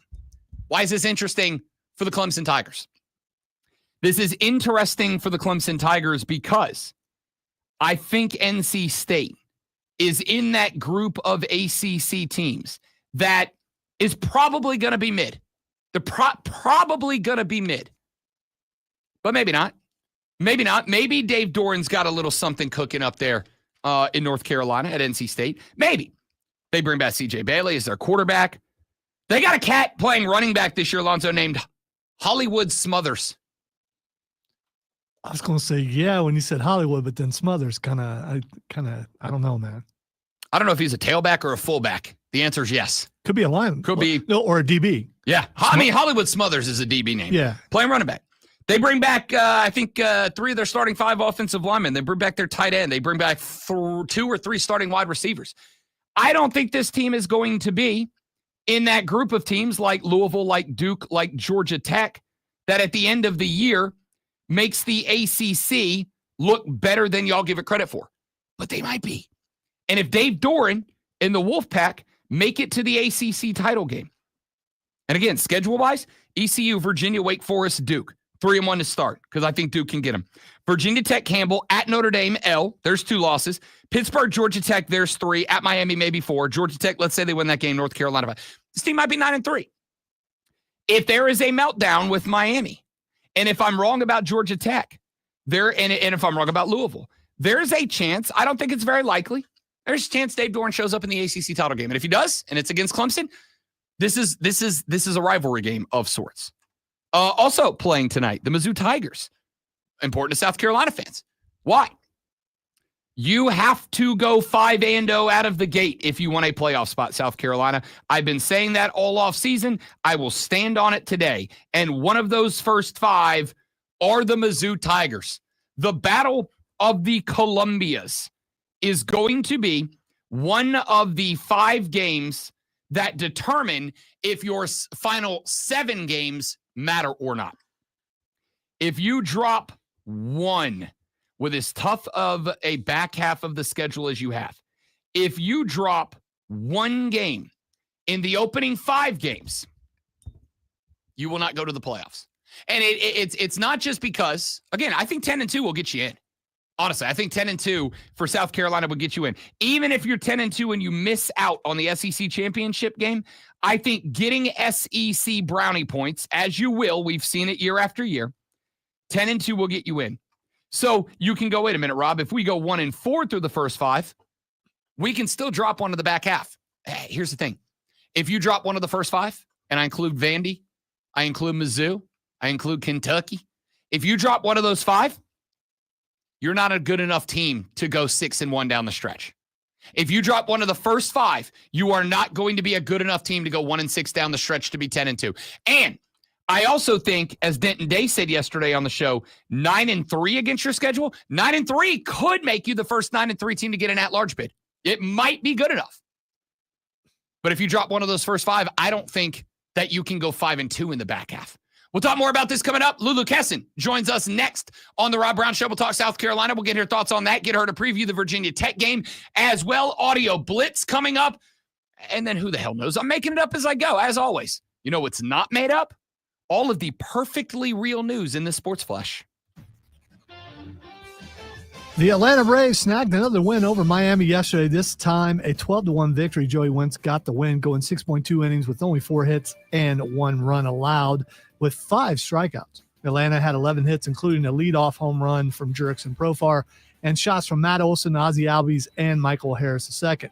Another game, another win, another Asia Wilson 30-point points in the game. The former Gamecock dropped 34 in an 81-75 win over Atlanta. The Aces' 12th victory in a row, which moves the team to second place in WNBA. Wilson also had 9 boards and 4 blocks. Kansas City wide receiver Rashee Rice has accepted and will not appeal a 6-game suspension for violating the league's personal conduct policy and will serve the suspension to open the season. Rice was sentenced to 30 days in jail and 5 years probation for his role in a multi-car accident in 2024. Hour number 3 of the Rob Brown Show is next, right here on the Fan Upstate.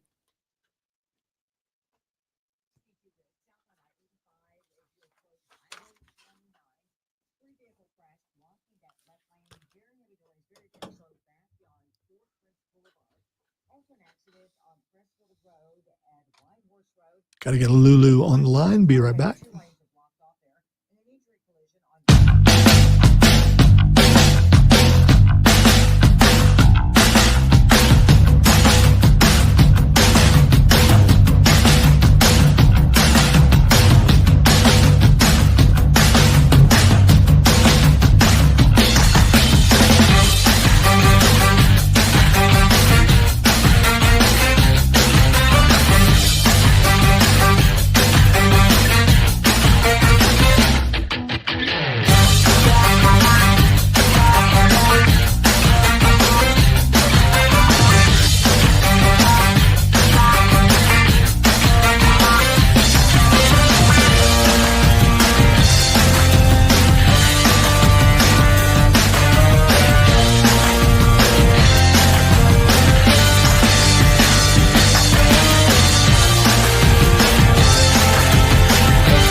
football kicks off at 5:30 this afternoon.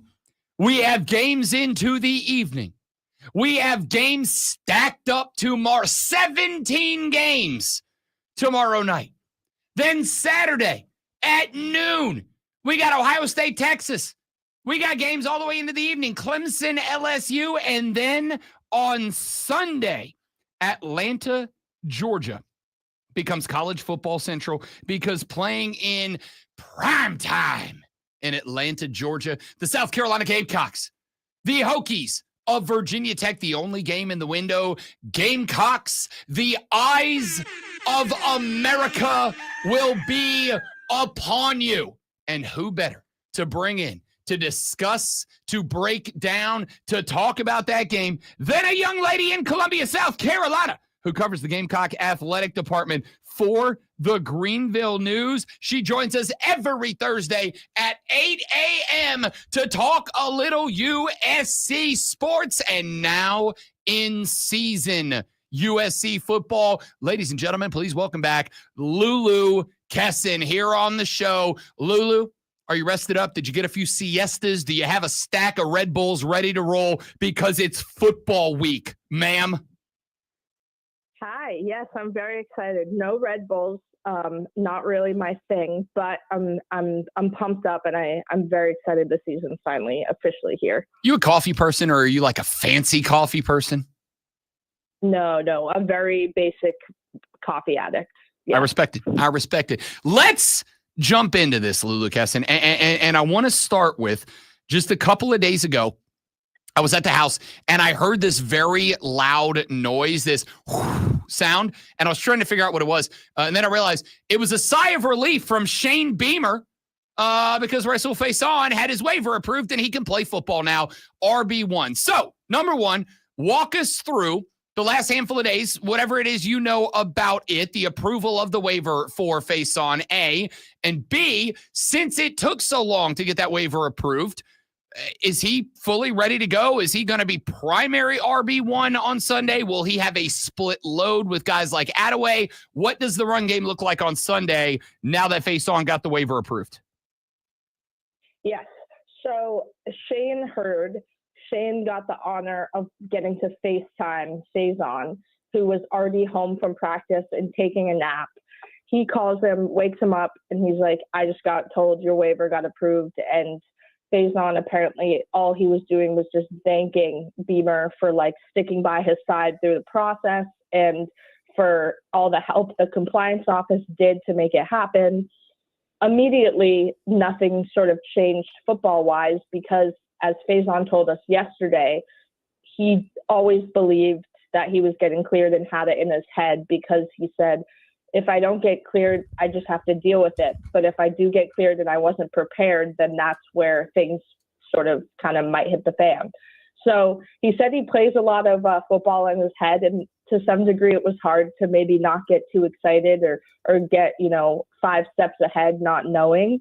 But he believed in himself sort of this entire time, and his teammates all said that, he got cleared Monday, so it would have been the end of last week. He walked into practice and just had like a different sort of like pep in his step, and a lot of people were like saying that they could tell it was good energy knowing he was going to get cleared. I don't know if some players are just trying to say that they're psychic or something, but a lot of people are very, very, very excited for him, and his teammates all seem super amped up. Love to hear that. So we know that he has been eligible to practice for the last couple of weeks. But I also know if you're Shane, even if you were hoping against hope and nothing but relentless optimism, believing that he was going to be approved and able to play, at the same time, I think obviously you've got to give guys that maybe pressed up a spot on the depth chart, like Attaway, the opportunity to get some team one reps in practice. Has he been taking snaps with the first team offense? Is he ready to roll as RB1 on Sunday? Well, I think the thing with the running back specifically is that Shane knows he has a lot more depth and was pretty clear from the jump that it wasn't going to be like last year where it was the Rocket Sanders show. So I think that both Attaway and Faison have been getting a fair amount of reps with the first offense. who is more dominant on Sunday, I can't predict right now. But I was sort of thinking in that same, I guess, way. And one, Oscar Attaway was probably the most vocal advocate for Faison getting cleared and also celebrating it. But I do think that they have, although they're both expected to play, I think they bring different skill sets that I imagine Shane will lean into one way or the other. Do I think Faison will play a little bit more on Sunday? No, because I think that it'll probably be mainly Attaway unless Faison goes out there and has just a much better game. Lulu Kesson from the Greenville News joins us every Thursday at 8 a.m. to talk Gamecock athletics. All right, here's the take that I issued yesterday, Lulu. We were having a discussion about the importance of the games this weekend for Clemson and South Carolina. And what I said about the Gamecocks was, I think you have to make a statement out of the gate. You're a better team than Virginia Tech. You cannot go out there and win the game. Like, you need to cover. You need to have a big number up on the board. And the reason why is back 7 games are tough as hell. And I think South Carolina is a good enough team that they could realistically be the first 9-3 team to get an at-large bid if they do not win the Southeastern Conference, which I'm not banking on. However, for that to happen, to be the first 9-3 team to get an at-large bid, I think they've got to have a bunch of big exclamation points on the resume that the selection committee would look at the end of the year.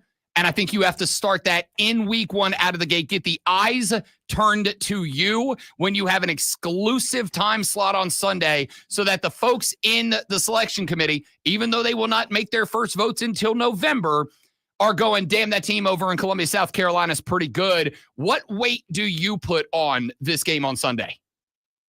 Yeah, I agree. And I think a lot of, I don't want to say like what Shane was complaining about, but what Shane was frustrated about, especially with the data points aspect of the selection committee.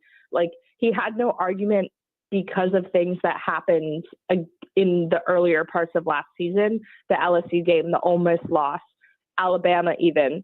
So I think that it's not just starting off. There's so much significance on why South Carolina needs to win week 1, why they need to beat Virginia Tech, why they need to dominate, from the first quarter, but especially recognizing, okay, last year we repeatedly said earlier mistakes that we've now learned from, kind of came back to bite us, which is, unfortunate. We get it, but we've learned from it. So although it's a new team, like, you have to start off with the schedule really, really well week 1, in my opinion. So I think it holds similar significance to exactly what you said. Lulu Kesson joining us here on the Rob Brown Show and the Fan Upstate. We'll get into some more of the specifics, Lulu, but I did want to get to Lenora Sellers. This has been really interesting, at least to me, for the past couple of days. Obviously, Lenora Sellers has gotten a ton of discussion as he is one of the 4 or 5 shortest odds to win a Heisman. Folks around the South Carolina program are very much in belief that this guy could be in the discussion for best Gamecock quarterback, maybe ever, one of the best SEC quarterbacks in a very long time. But I've also seen the last couple of weeks, the detractors have started to grow. I saw Any Given Saturday put up an article yesterday where they quoted an SEC coach as allegedly saying he's Anthony Richardson, freak athlete, but is he a good quarterback? Have you seen the same thing? What is the reason for that? And is there any part of you that believes Lenora Sellers has more to prove out of the gate for this football team? I think for sure. And something that frustrates me about some South Carolina fans and how they were reacting to Mike Shula was people acted like Mike Shula saying that Lenora Sellers can improve on seeing the field a little bit better before taking off meant that he wanted to change every single thing about Sellers and take away his God-given assets and things like that. Like, that's crazy. I do think that Lenoris is probably the first to say that he could have seen receivers downfield a little bit earlier, a little bit better. And that because he was so dang good at escaping pressure and scrambling, he depended on it. And obviously a lot of those game-winning plays wouldn't be possible if he didn't have that mindset. But I think that if Sellers is in this for the long run, meaning he wants an NFL career, he's recognizing that the people around him want his game to still improve.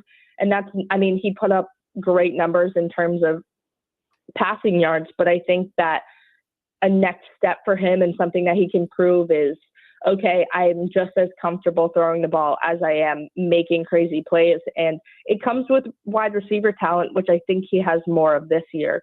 So again, sort of speaking to expectations and the weight of the game, I think that sort of the excuses maybe with the whole wide receiver and, passing game as a whole are sort of, he can't use them as much this year because he knows, a solid core of them really, really well. And towards the end of the year had great synergy. So will that carry through? I think that's sort of on him to decide. Lulu Kesson here on the Rob Brown Show in the Fan Upstate. All right, let's flip it over and look at this game on Sunday, Lulu Kesson. Before we get into the specifics of it, what's your 36,000-foot view? What are the couple of Lulu Kesson keys to the game? Oh, you got a K last name. That's great. What are Kesson's keys to the game? I think adaptability is one, because this is a very new Virginia Tech team in the sense of a lot of their players are transfers. And so similar to South Carolina last year, like you don't know what you're going to get week one. So as Shane said, he was watching like tape on just their offense alone, like wide receivers, like 6 different schools just to see where they played before to kind of piece everything together, which is part of coaching. But he was sort of just making a point of there's a lot of unknowns about this offense, especially. So South Carolina, as best they can prepare, they need to understand there's going to be things that surprise them. Assertion, similar to, I always point to the LSU game when South Carolina scored on the opening drive, like that has to be the mentality going forward, and they can't, sit back and wait to see how teams attack them. Obviously, sellers has to be sellers, but more so not Superman like the Clemson game, but just steady and consistent, similar to A&M and Missouri, and ride the waves. And I think ball security is a huge point of improvement that this team has talked about over the last year. And what better way to show you're better at protecting the ball than doing it well week one? No doubt about it. I think that what is interesting on the other side of this is Brent Pry, I absolutely think is probably on the hottest hot seat outside of maybe Tony Elliott at Virginia in the ACC, Lulu Kesson. So I think this is maybe a bit of a desperate Virginia Tech team to some degree. Whether it's the perspective of something that they do exceptionally well or something that you think South Carolina will need to work on that could be a weakness here. If Virginia Tech was to upset the Gamecocks and I think spoil their season before it even gets going, what would Virginia Tech do to pull that off? Whether it is something you think they do well, the Gamecocks can't counter, or something that you think the Gamecocks are maybe not quite there yet to stop. Ooh, good. That's a good question. I think the easy answer would be like, oh, they somehow just completely get in Sellers' head and are there anytime he tries to do basically anything well within his comfort zone. But I would lean honestly more towards just taking advantage of a defense that's fresh. I do think South Carolina's defense has a lot of really great players, but obviously when you lose a lot, there's growing pains. And if Virginia Tech just sort of continues to expose the defense and maybe one player or one area consistently, I could see South Carolina and the new offensive coordinator not being able to sort of bounce back from that immediately. Do I think that's going to happen? No. But if I had to sort of look at what it, like you said, a very, very hungry sort of, I have nothing to prove in this game, Virginia Tech team, or I have nothing to lose, a lot to prove. I could see maybe it being a mental thing where South Carolina just wasn't ready yet. Lulu Kesson here on the Rob Brown Show and the Fan Upstate, getting ready for South Carolina taking on Virginia Tech Sunday to get their season off and running. Lulu Kesson, let's go on the record. Time for week numero uno. Prediction, projection, prognostication. Who you got? What's the score looking like? I published 24-14. I don't think it's going to be a blowout. I think that but I also don't think it's going to be like ODU last year where it was like 21-19 and everyone's like, holy crap, like that's insanely close. I do think South Carolina pulls away in the second half, and there's sort of a comfortable energy that they're working with in the fourth quarter for sure. Lulu Kesson here on the Rob Brown Show on the Fan Upstate. She joins every Thursday at 8 a.m. to talk Gamecock athletics. Lulu Kesson, are you headed to Atlanta, or are you going to pop this one on the big screen at the crib and be comfy? I will be in Atlanta. I leave Saturday, and then I'm very excited. I've not really spent a lot of time in Atlanta, so I'm very excited. Oh, dude, you need recommendations? Hit me up. I love the ATL. You're gonna love that stadium. It is absolutely a world-class facility, and I hate the Atlanta Falcons. So saying something nice about them takes a lot out of me, Lulu. You're gonna have a ball. Yeah, well, I was home for like 1 second, and I saw a shirt that said "Live every day." Have the mentality of it's 3:28 with the reference to the Falcons-Patriots Super Bowl. So, Lulu, 28-3 jokes are literally never going to get old. They're gonna be funny until the day I die. I'm glad. Well, I'm glad I didn't start your morning off on the wrong foot with that then. Never do. Lulu Kesson. Follow her on X at Lulu Kesson, Kessin. She'll be at the game on Sunday. She'll be back with us next Thursday to break down whatever happened and get you all set up for week 2. Lulu Kesson, you are the best. Appreciate you. Have a ball in the ATL. We'll talk to you next week. Thank you. Have a great weekend. I'll see you guys next week. Yes, you will. Lulu Kesson for the Greenville News every single Thursday at 8 a.m. When we come back, we're going to talk about some stuff. There's a lot of stuff that we got to talk about. So when we come back, let's talk about some stuff, including what I mentioned to Lulu, an SEC coach doubting Lenoris. What does he have to prove on Sunday? We'll talk about that next on the Rob Brown Show on the Fan Upstate. Hold me now.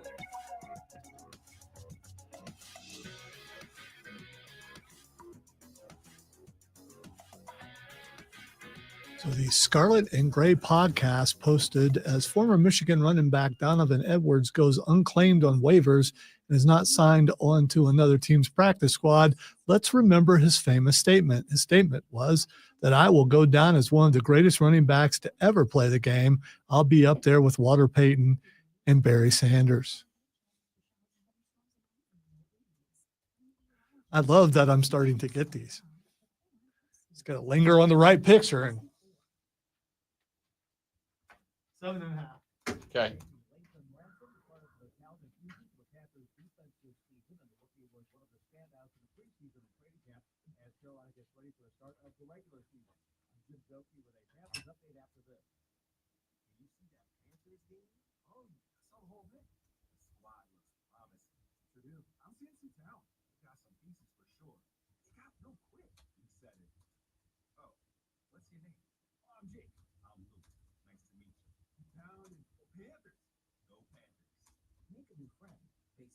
On their shirt choice, what would you like the power to do?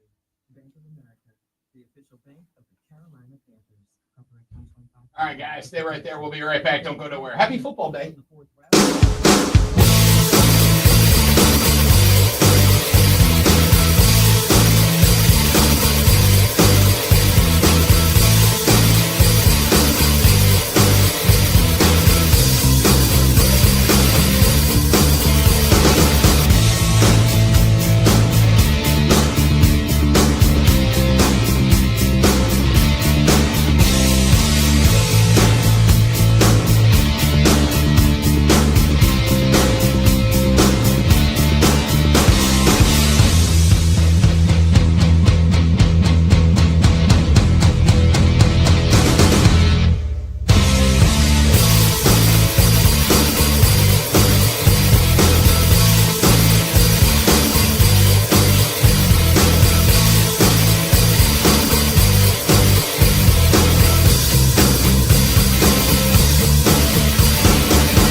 thanks to Lulu Kesson of the Greenville News for joining us in the last segment of the radio program. If you missed that interview, you can go back and listen to it on demand when the show is over. Go back, pick up the third hour of the show. I forgot it was 8 o'clock.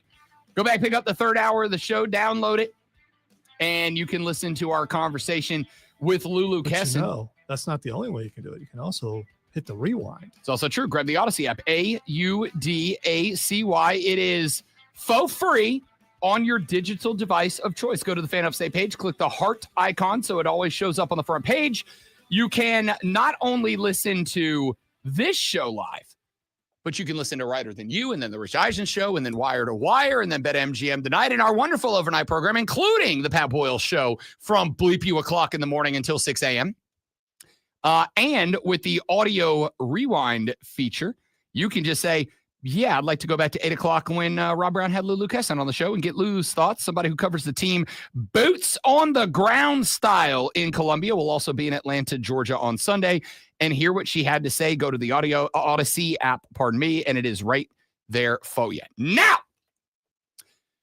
the conversation all season long has been about Lenore Sellers over at South Carolina, what he accomplished last year, what folks hope he accomplishes this year, and the fact that I have said a number of times, if the South Carolina Gamecocks, and I do believe this to be true, want to be in the college football playoffs this year, Lenore Sellers will have to be a Heisman finalist. I think those go hand in hand. If the Gamecocks of South Carolina are alive in the college football playoff bracket, Lenore Sellers will be in the Heisman Trophy running. He will be in New York City at least as a finalist. If Lenoris does not catch an invite to New York City at the end of the year, then I do not think the South Carolina Gamecocks will catch an invite to the playoffs. I think that those two things are hand in hand. I think you cannot have one without the other. And I say that as somebody who honestly hopes Clemson and South Carolina both make it. I hope that he and Cade Klubnik are both in New York at the end of the year because I'll make more money, and I'm a big fan of that. Money over everything when it comes to Rob hates my team. Rob loves the other team. No, he doesn't. No, he doesn't. He loves money more than he likes or dislikes your team. He likes money. So with that being said, I think those two things have to go hand in hand. If Lenoris has a Heisman caliber season, the Gamecocks could very well be in the college football playoff. And I've already given you the pathway to that. You're either going to have to go 10-2 against a ridiculously hard schedule, and you will be, I think, unless you are just in the SEC Conference Championship game. If you are 10-2 at the end of this year, whether you are in that game or not, if you're 10-2, I think you will be in the college football playoffs. I think realistically, I've already said the ceiling for this team is 9-3. That being said, 9-3 does not exclude you from the college football playoffs. I think that South Carolina, against the schedule that they are up against this year, 9-3 could open the door to becoming the first 9-3 team to catch an at-large invitation to the expanded college football playoffs. But you have to start 5-0 for that to happen. If you do not start 5-0, I do not think that I would be comfortable saying you are a good enough team to go 6-1 down the stretch to be 5-2. You may even have to be better than that. I don't know. I don't think you're that good. The issue here is you're a better football team than you've been in a long time. But you ain't Texas, you ain't Georgia, you ain't Ohio State yet, right? Not yet. So if you are going to get there, you need to be successful for a few years at the level you can be this year. And that does not necessarily require a playoff tape. But if you are going to get there, as mentioned, I think Lenore Sellers has got to be a Heisman Trophy finalist. So the conversation nationally has been about Lenore Sellers. Lot of dudes on the BetMGM network that I work with that have got Lenore Sellers to win the Heisman bets out there as in college football season future. So that's interesting in and of itself.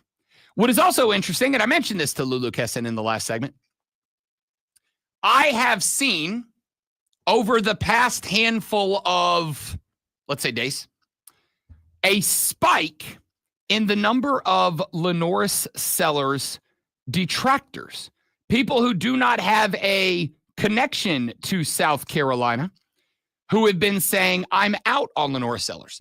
Tomorrow on the show, we go behind enemy lines, because tomorrow on the show, I do have Adam Epstein, who covers the Virginia Tech Hokies up in Charlottesville, Virginia. He's coming on the show.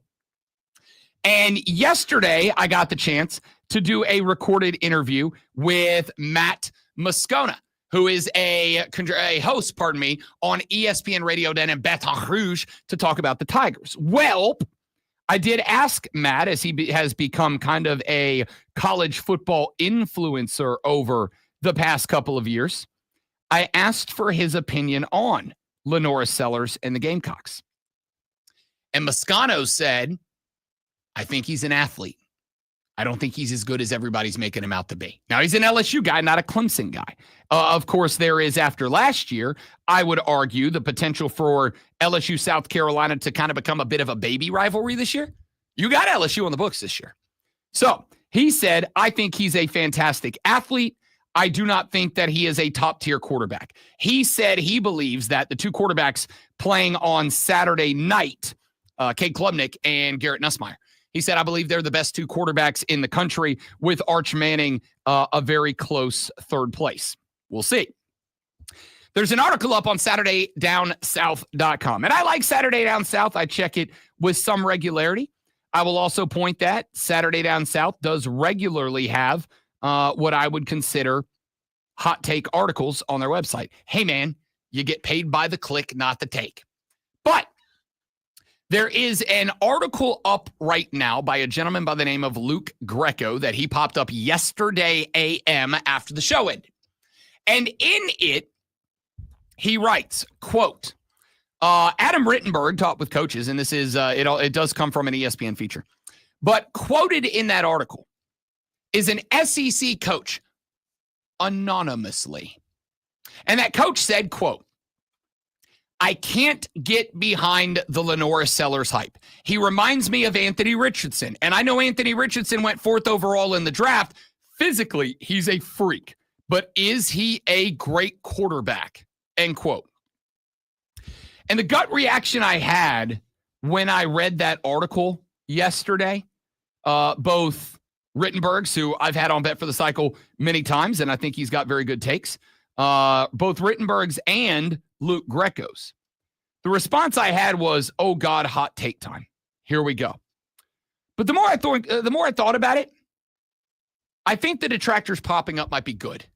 It might be a good thing for two reasons. Number one, I don't think he needs it based on the interviews, based on the sound clips, based on everything I've heard. I don't think he needs it. But maybe it's not a bad thing that LaNorris Sellers has some bulletin board material out there. Number two, I think it might actually be a fair question to ask. Now, I'm in on the LaNorris Sellers hype. Again, Rob Brown has a bet ticket out right now for LaNorris Sellers not to win, to be invited. I do have a ticket on him to win it too, but I have a separate ticket just on him at about half the odds to be invited to the Heisman Trophy celebration as a finalist. But I think it is fair to ask the question. Last year, it could be argued that to some degree, LaNorris Sellers was sneaking up on guys.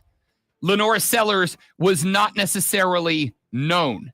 This year, ain't nobody sleeping on LaNorris Sellers. Even if guys like the coach quoted in this article say, I'm not in fact, I'm actually out. He's not sneaking up on anybody. Even if you go, he's just a freak athlete, not a great quarterback, you still got to be able to stop a freak athlete at quarterback or he'll run all over you. So, a little bulletin board for material for LaNorris Sellers, but I also think it is a fair question. Without the ability to sneak up on defenses this year, will LaNorris Sellers have the same impact? And you better hope he does. And you better hope he does right out of the gate on Sunday. Back after this on the Rob Brown Show in the Fan Upstate.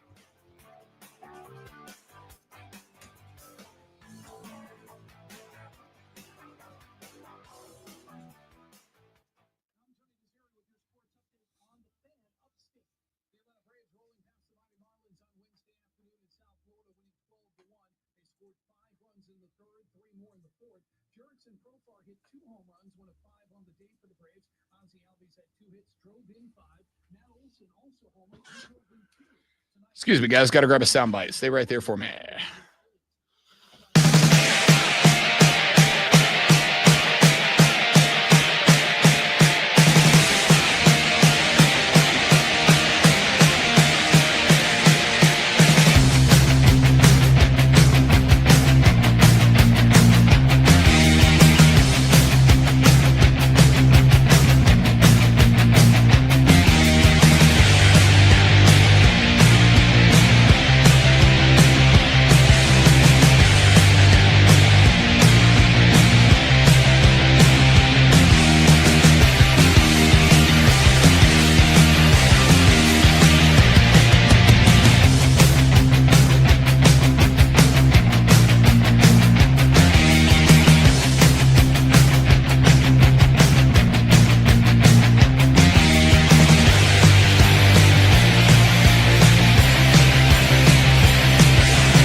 So it became a big enough story yesterday that I wanted to bring it back up today, mainly because it ended, well, the show ended yesterday as this story was breaking. The Carolina Panthers have traded Adam Thielen to the Minnesota Vikings for what effectively amounted to a 4th-round pick. The knee-jerk reaction on the air yesterday was, I hate this pick. Or this trade, pardon me. I hate this trade because initially, and again, you have to acknowledge, knee-jerk reaction. The knee-jerk reaction to me was, I do not think that the security that Adam Thielen brings to the table, even at 35 years old, I do not think that the security he brought to the game, that the consistency he brought to the offense is less valuable than a 4th-round pick for the Carolina Panthers moving forward. Now, part of the reason that I was there was because the financial deal had not been, the compensation outside of the draft picks had not been disclosed. Primarily the agreement on who was going to pay Adam Thielen's salary this year. Because there are trades like this one sometimes that are made where the team who is trading away the player for whatever reason will agree to take on 20, 25, 50, 60, 70% of the remaining annual salary of that player. And that's usually done if they need a roster spot or they get better draft capital in return for eating up some of the salary so that the salary counts against your cap, not against the other teams. Well, the Minnesota Vikings have agreed to pick up the remaining annual salary of Adam Thielen from the Minnesota Vikings or from the Carolina Panthers, which adds that back into the Panthers salary cap room for next year. That matters because next year is expected to be a pretty good crop of free agents. It is my belief that Trey Hendrickson will indeed be a free agent next year. It is my belief that if he's not this year, and I do think he will be this year, but if he's not this year, Micah Parsons will be a free agent next year. That is unless Jerry Jones decides that it is more important to win his personal dispute with Micah Parsons than it is to win football games. Then they might hit the franchise tag on Micah Parsons. But I gotta believe, and maybe this is my mistake, I gotta believe even Jerry would look and go, "No, we need that. Like we'll need that. We can't do that." So the point is there's gonna be some free agents, some good free agents next year, and Adam Thielen's salary going back into the pot to be utilized next year is a big asset for Carolina. However, I still stand on Adam Thielen's value to the Carolina Panthers. What Adam Thielen brings to the table for the Carolina Panthers may be still more valuable unless they do use that money to get a big-time free agent this offseason. If they were to bring in a Trey Hendrickson, if they were to bring in a Micah Parsons, then I would immediately say, okay, because I do not think a Super Bowl is in play this year. But if they can use Thielen's salary to get a big-name free agent, then I think I would look and say this trade is the right move. Here's where I've landed ultimately. After the knee-jerk reaction yesterday, after posting a social media video about it right after the show, I will own it because I've changed my tune a little. Here's where I've landed on this story, this trade. I think we have to let it play out before we decide if it was good or bad. And unfortunately for Dave Canales and Dan Morgan, And I asked the question, was this Morgan's first miss? Unfortunately for Dan Morgan and Dave Canales, GMs and head coaches are regularly graded with hindsight, not in the moment. I think in the moment, you can make the argument, good trade because you get Thielen's remaining salary back against the cap next year. You get a 4th rounder, and the Panthers have had some limited, not a ton, but some success with 4th round picks over the years. Chandler Zavala's on the team, important piece this year. He was a 4th round pick. I think you get some value, but the question mark is going to be, what do you do with it? Because if you go next year and you do not get a big name free agent, and what is the primary reason with good cap space available? What is the primary reason you would not get a big name free agent? Because you stink. Because guys don't want to come play for you because you're not a good football team and they want to win. That is where the Thielen value was for this year. The Thielen value this year was, this is a transformative year for the Carolina Panthers. This is a transformative year. This is the year that Carolina, if you want to be an NFC contender in the next 2 or 3 years, this is the year you have to prove it. I'm not saying you have to be a contender this year. I'm saying this is the year you have to start showing guys that will be free agents next year that you are not a joke of a franchise anymore. This is the year you have to win. 9, 8, hell, 7 games would be a big improvement. This is the year you have to win. Even if you don't win, you've got to be wildly competitive so that guys like Trey Hendrickson look and they go, maybe I'm the piece. Maybe I'm the piece that takes them from 7 to 10. Maybe I'm the piece that takes them from 2nd in the South to 1st in the South and hosting in the playoffs. Maybe. This is the year where you need Bryce Young to be able to show the National Football League, I am not just a good enough quarterback.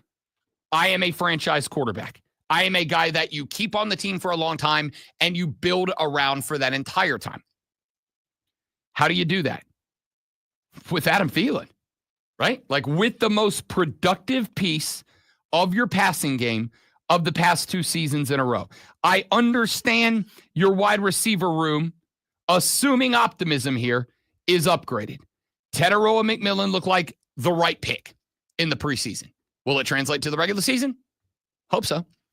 Xavier Legette has looked, again, even with a drop or 2 in the preseason, has still looked better. And the chemistry's there. Jimmy Horn Jr. looks like a dude. Bryson got the pick over Hunter Renfrow. And I think the reason why is twofold. Bryson Treme got the pick over Hunter Renfrow, number 1, because he's got gas on the outside. And number 2, he's a special teams ace. You can put him out there on special teams and he can contribute, even if he's only getting limited snaps at the wide receiver role.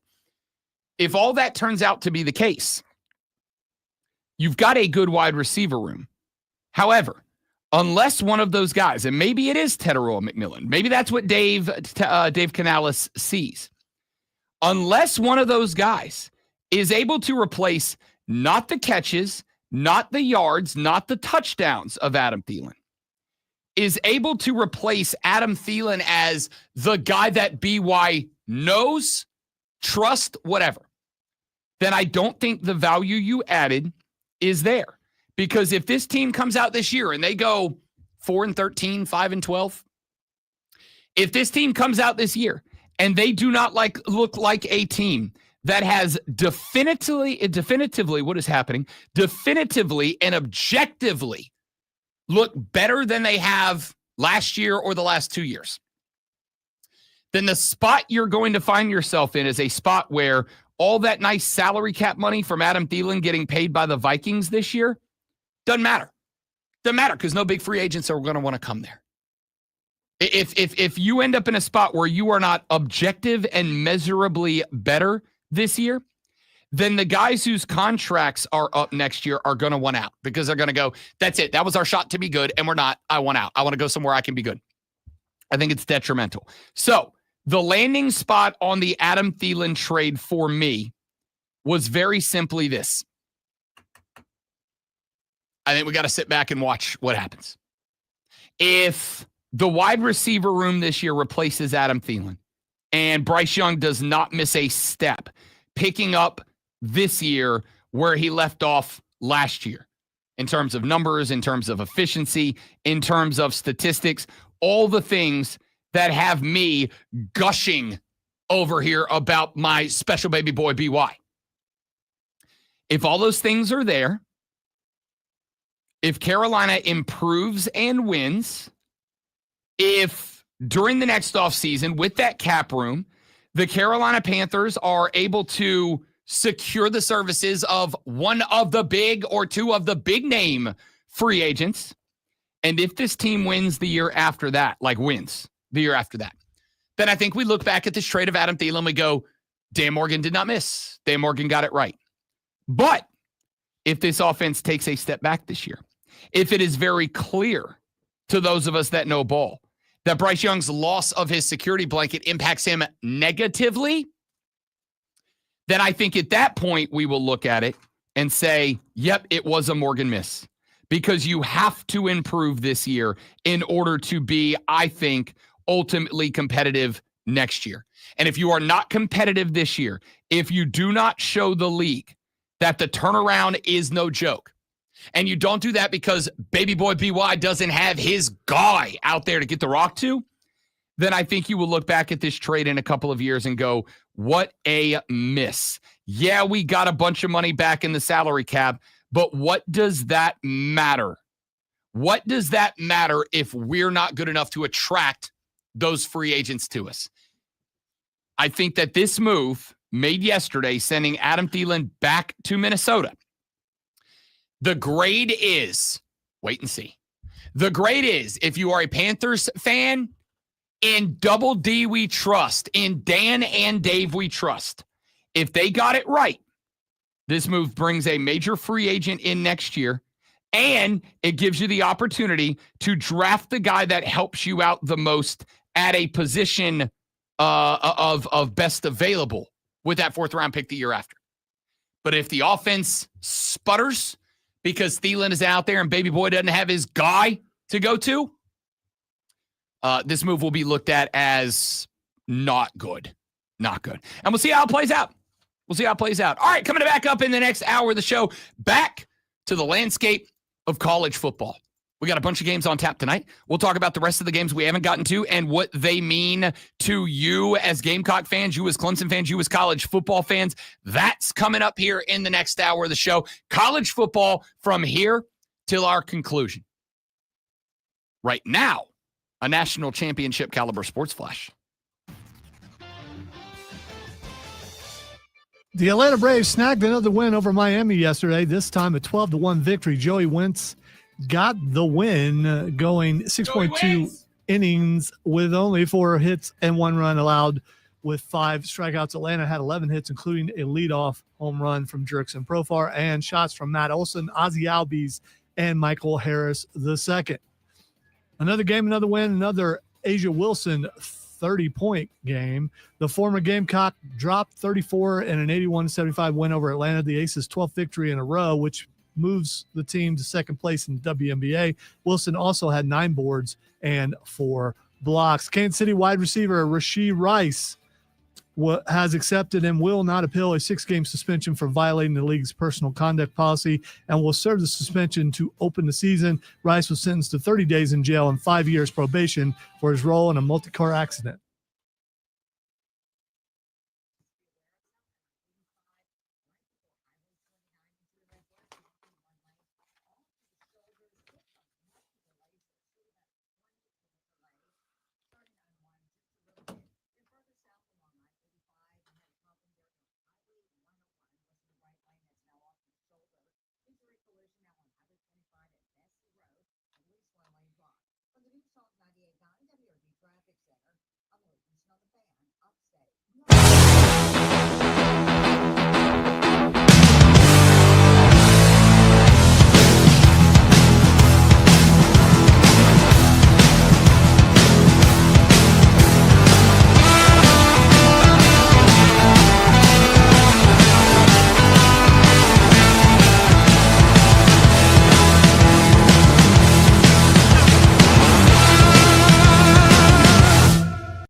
You're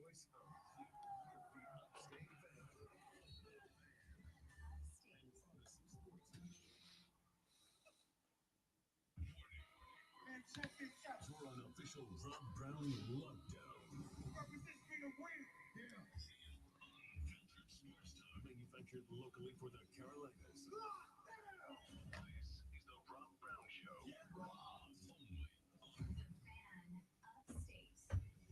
Can you dig it? Wonderful. The Rob Brown Show back on your radio. It is the Fan Upstate. The final hour of the show before week one kicks off tonight, 5:30 p.m. Boise State on the road down in Tampa at Raymond James Stadium, where the USF Bulls await. We got the Broncos and the Bulls this evening. That'll get us kicked off. And then after that, we got a slate of games. Granted, not a lot of great contests, but like, as I said last Saturday, I'll take bad football over no football at all. Boise State, South Florida. 30 minutes later, Ohio at Rutgers. Lafayette at Bowling Green. ECU and NC State. That fires up at 7 o'clock. Also at 7 o'clock, Jacksonville State at UCF. Delaware State at Delaware. Rivalry game. St. Francis at UL Monroe and Wyoming at Akron. I actually may tune in for a few minutes of Wyoming Akron. That game could get interesting. Wyoming a 5.5-point favorite.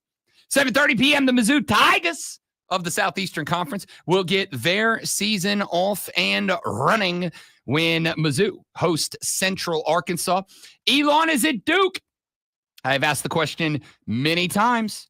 Did the Duke Blue Devils win 9 games last year because Manny Diaz got his rear end handed to him in his last head coaching job and he learned some lessons and he coached them to 9 wins last year? Or did the Duke Blue Devils win 9 games last year because Mike Elko was the best coach that the Blue Devils have had since Spurrier left 100 years ago?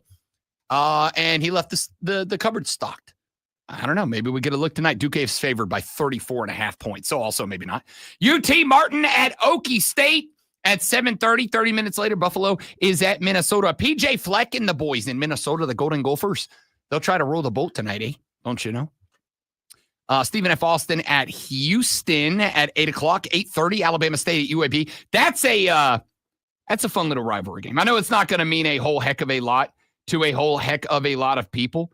But as somebody who used to broadcast across Mobile, Pascagoula, et cetera, down in South Alabama, UAB versus Alabama State. Fun little rivalry game.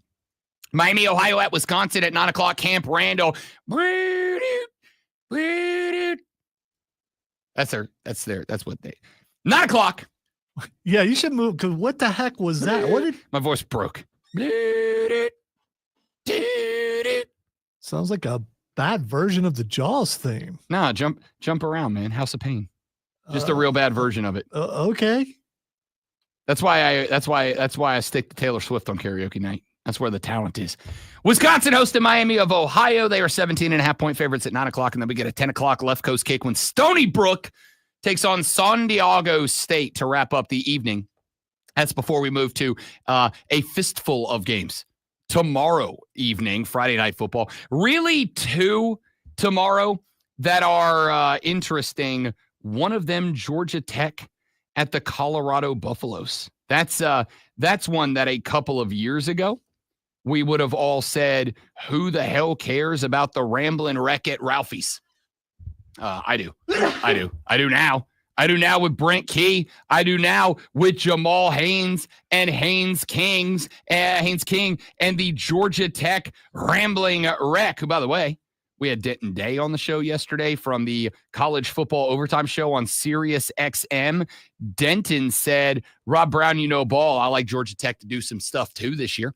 And then, of course, Neon Dion Prime Time Sanders trying to prove that it really is about Colorado. It's not what about Shedeur Sanders? What about Travis Hunter? It's about the Colorado Fighting Buffaloes.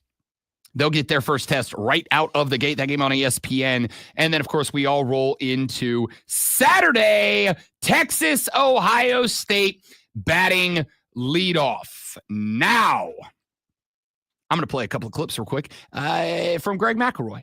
And then I want to get Lonzo's thought and reaction, because over the past couple of days, I have found that great one. There's a little bit of doubt creeping in about the reigning defending. There's a little doubt creeping in about the Buckeyes, and it ain't just about Julian saying. It ain't just about Julian Super Saiyan at quarterback. It's about the team at large. And Greg McElroy, former Alabama quarterback turned ESPN college football talking head, he had a couple of thoughts on this. Here is why Greg McElroy is down and on Ohio State defending his champs. We are taking a bit of a risk. Now, a lot of people were critical last year when people were kind of questioning whether or not Michigan, coming off a national championship, should be ranked in the top 10. They weren't, according to me, because they lost so much. Ohio State did too. Now, if you look at their superstar talent at Caleb Downs at safety, Jeremiah Smith at wide receiver, their top players are among the best in college football. But the pieces that have to be replaced cannot be overstated, especially at quarterback, where Julian Sand, a redshirt freshman, will be making his first career start against the Texas Longhorns in the non-conference. I think they're going to take a little while to figure themselves out, but at the end of the season, they might be playing as well as anybody. On top of that, both coordinators are gone. Jim Knowles is one of the best in the business. He's now the DC at Penn State. Chip Kelly, who did an amazing job revamping that offense before the playoff run, he's with the Raiders. Brian Hartline steps up there. Matt Patricia steps up on D. A lot of moving parts there. All right, fascinating, and we are just a day away. Thanks, Greeny, for adding nothing. The coordinator thing, great one. The coordinator thing is, without a doubt, of everything McElroy said, that's the one thing that's given me pause. Now, let me be very clear. I picked Ohio State to win at the crib, and this has nothing to do with Lonzo. I picked Ohio State to win at the crib. I think the monkey's off the back of Ryan Day, and and B, I trust Ryan Day more than I trust Steve Sarkisian. Here's the only thing. If Ohio State is going to win this game, Lonzo, you don't have to get out to an early lead. You just got to make sure that you're either in a good lead in the fourth or it's a very tight game. Because if you can make it a tight game, I think Steve Sarkisian kind of buckles a little bit, and you got to wonder about the pressure on Arch Manning. Is he, ain't he, him? We'll find out. I got the Buckeyes winning, but I do think losing both coordinators, especially when you get into the meat and taters of the Big Ten, that's where I start to have questions. All right, the coordinators thing doesn't bother me until they play Penn State, and that should be interesting. But for right now, they still have the same players that they would have had if Jim Knowles was there. They didn't change the scheme or anything. So maybe a couple years down the line, that becomes a factor. As far as offense goes, I still maintain that somewhere near the end of the season, Ryan Day took over play calling again. And that's the reason why Chip went to the NFL, because he was so happy to not be a head coach anymore. And then he bolted really quick for the NFL after the season was over. And there was a point where the offense for the Ohio State Buckeyes changed. And I think it's Ryan Day took back over. So I'm not worried about that. I still say that Julian Sand is the biggest question for the whole thing. How he plays will have something to do with whether they win or they lose. I honestly think I agree with everything you just said. Let me take that back.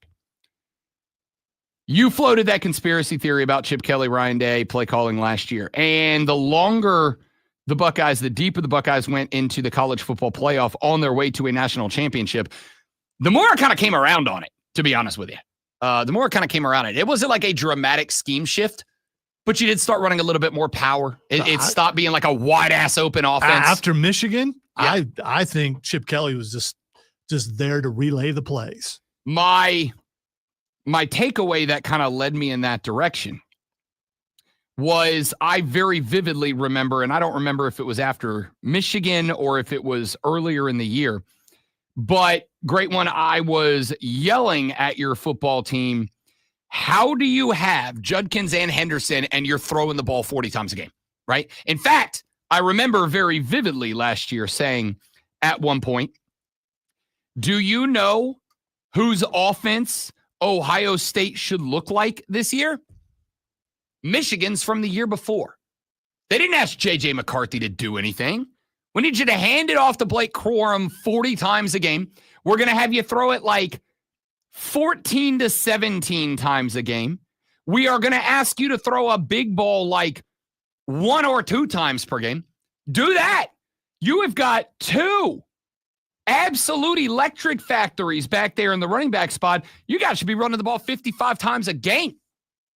And once we got into the playoffs, that, not exclusively, but it kind of felt like that started to become the mentality for Ohio State. And I kind of bought into Lonzo's conspiracy theory there. Here's the thing that I find interesting about this game against the mighty Longhorns of Texas. We have talked at length about what that team is going to look like over in the SEC, and I have pointed out a number of times in the SEC that when it comes to the Texas Longhorns, their big problem is obviously on the offensive side of the ball, where they've lost, eight starters, I think, off the offensive side of the football from a team that was averaging 41 a game or whatever dumb number it was last year. You are bringing back the right guard, the right tackle, 1 wide receiver. Everybody else, including your quarterback and Arch Manning, is new.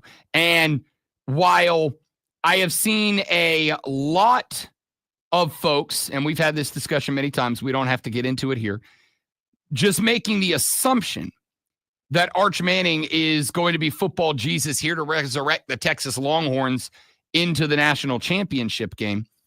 I think it's fair to have questions about Arch, just like it's fair to have questions about Julian Sayin. You're looking at a pair of guys who are both QB1 officially and solely for the first time at their respective schools, that both had some but limited, although Arch had more, some but limited play last year going into this season. I think it's fair to ask a lot of questions about this game. As far as the defense goes, and this is where it is interesting to me. This Texas Longhorn team is bringing back 3 starting linebackers and 2 starting defensive backs from a team that was, I'm not going to say 4 plays away or 1 drive away, from a team that was a game away from the national championship game last year. The one thing that has me quite nervous about this game for the Buckeyes, because obviously the home field advantage is going to be there for Ohio State. The vibes are high coming off of a natty. Yes, you lost both coordinators. I am 67.359% bought into Lonzo's conspiracy theory that Ryan Day took over the play calling down the stretch last year, and that's why they ended up where they were. I'm good with all that. I think the thing that makes me apprehensive is not Julian Sayin in and of himself, because the entire take for me this whole time has been Nick Saban, although some of you are not Jalen Milroe lovers and you disagree because of him. I do not. By the way, Jason Milroe looked pretty good in the preseason too. Not great, but pretty good. So I don't think he counts in this. Did Nick Saban miss at quarterback? Like, really? Go all the way back to, what was it, 2007 when he started at Alabama? Did Nick Saban miss at quarterback? I don't think you can say yes. I think just about every dude he had come through the University of Alabama was pretty good.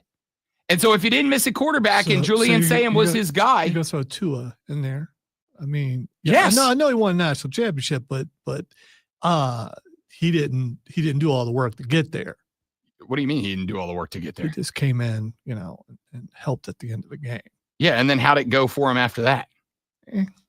No, not Tua Tagovailoa was a good college football quarterback. Has not been a good NFL quarterback. Actually, not even a bad NFL quarterback. He's just gotten his head scrambled just a little bit.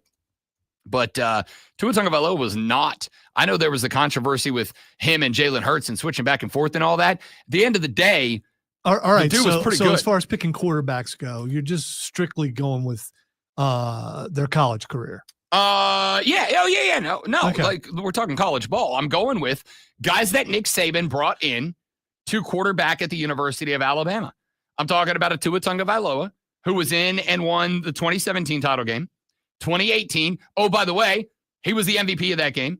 Was a Maxwell Award winner, was a Walter Camp Award winner, was a Sporting News College Football Player of the Year in 2018, Consensus All-American in 2018, SEC Offensive Player of the Year in 2018, First Team All-SEC 2018, and Second Team All-SEC in 2019 before he went to the show. Overrated.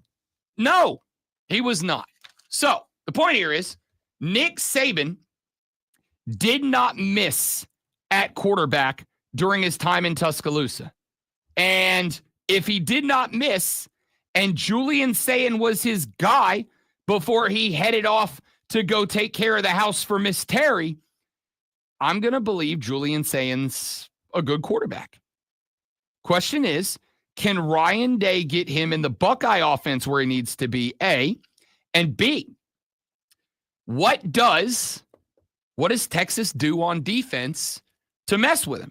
When they have all three linebackers coming back, when they run primarily on defense,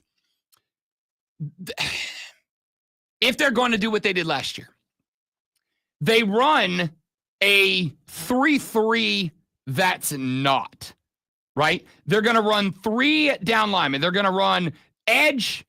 They're going to run nose tackle. They're going to run edge. But they also have, and we talked about like the star position, where you have a guy who's kind of a hybrid linebacker, defensive back.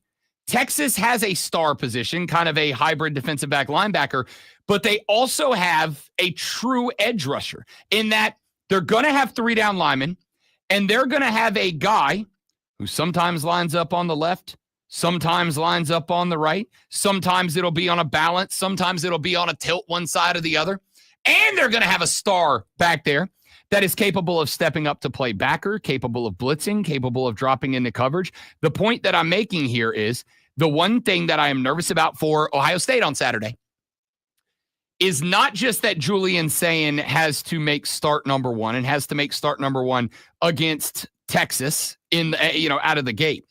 It is also that because of the athletes that Texas has on that side of the ball, including 5 of the 7 guys that will be playing in the second and third level of the defense, and because of the fact that they have an edge rusher who will be in a different spot every time you run a formation, and a star player who will sometimes line up as a linebacker, sometimes as a DB, sometimes he'll come up from the defensive back, sometimes he'll drop back from the linebacker, sometimes he'll come at you from the linebacker, sometimes he'll come at you from the DB.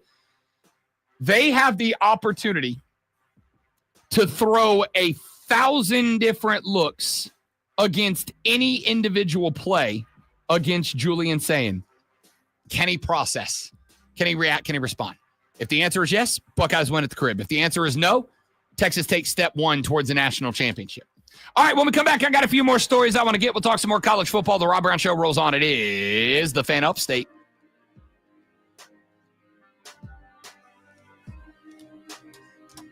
I don't think any of the Coker's probably the close you could say was a miss. Tua was not a miss. Jalen Hurts was not a miss. AJ McCarron was not a miss. Craig McElroy was not a miss.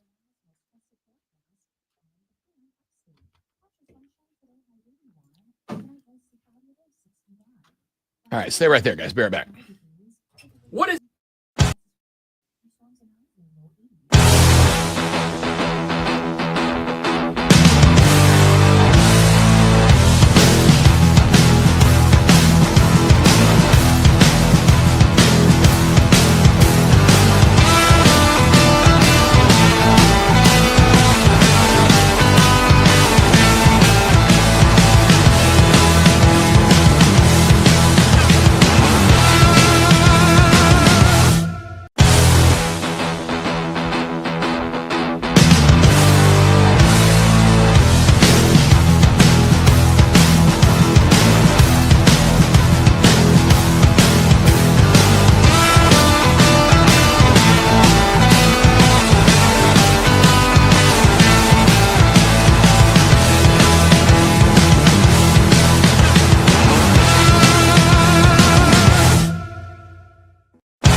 Nailed it. Nailed it.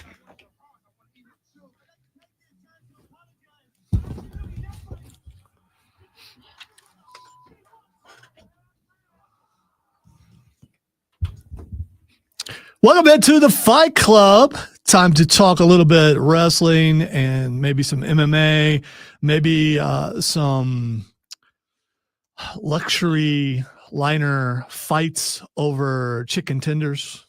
I don't know if you saw that or not. Holy crap, did I see that? Yeah, that was amazing. Oh, those were some damn good chicken tenders, bro. I don't know if Dom Mysterio was involved, but he should have been. From what I have heard, for the record, from what I've heard, Carnival's a psychopath cruise line, but the chicken tenders slap. From what I've heard, the chicken tenders actually slap on Carnival. Okay, well, someone probably got slapped with the chicken tender then. All right, big WWE PLE coming up Sunday. Counter to college football. It comes on at the same time as, well, it comes on an hour earlier than South Carolina and Virginia Tech at 2 p.m. on Saturday, which is, or on Sunday rather, which is 7 p.m. in France. Clash in Paris. I wish it was underneath the Eiffel Tower with the ring right underneath the Eiffel Tower, but it is not in a castle either. I'm sure they still have castles in France somewhere. All right, let us get to the matches. The matches for this thing, and not I don't know. A couple of them are good. The rest, there's only, let's see, 5 matches, which I guess is probably on par for a single day PLE lately. Let's start with Becky Lynch versus Nikki Bella for the Intercontinental Championship match.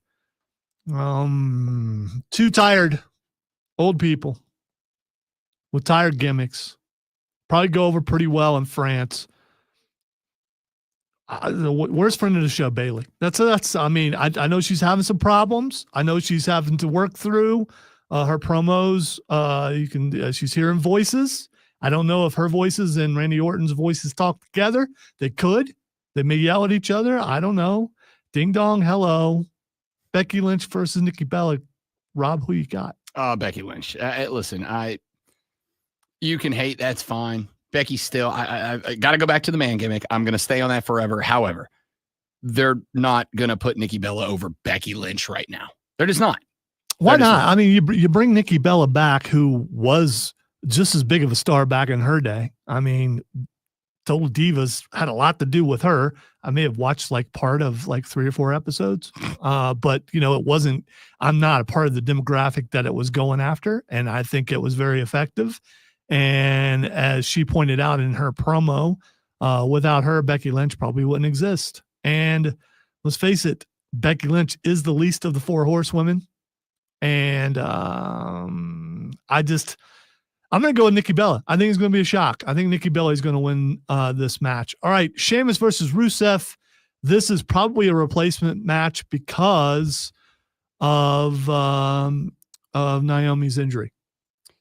And I'm a little disappointed in the WWE that they didn't go ahead and replace Naomi with somebody else so Stephanie McMahon could wrestle and win the title.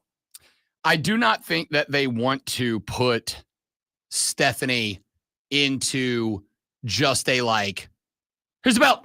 It's just you now. Like, I think they want to give her a story. And I think as Stephanie McMahon has kind of gotten to the point where she has become a phenomenon for obvious reasons, to start getting people that maybe aren't wrestling fans to pay a bit of attention. I think you want to give her something more entertaining than clearly we are putting the belt on you because we just don't have anybody else in this spot. That being said, Rusev v. Sheamus, this match is going to hit, and it's going to hit hard. 2 big, meaty men slapping meat. Rusev Machka. If you're a fan of wrestling and you want wrestling to look as real as it can get, this is it. Sheamus versus Rusev. Not only is it a match, but it's a good old-fashioned Donnybrook match, which means Sheamus and Rusev with weapons in Paris. Is there a weapon from that's a signature weapon of France? A stale baguette. Maybe they. I'm calling the shot. At some point, Sheamus will hit Rusev with a baguette. And hopefully Rusev will reply with a croissant. Croissant. That's too small. That's like the brass knuckles. You can throw it at him. You can hit him in the eye with it. or you can like jam it in his ear. I mean, there's a lot of things you could do with a croissant. All right. Roman Reigns versus Bronson Reed. Roman Reigns did a killer promo the other day, and he actually addressed, I was waiting for the entire time. I want my gosh dang shoes back, you jackass. He wants his shoes back. I want my shoes back. It's a fun, the whole promo is going. I'm like, dude, you got to ask for your shoes at some point. You got to point out that you're going to get your shoes back.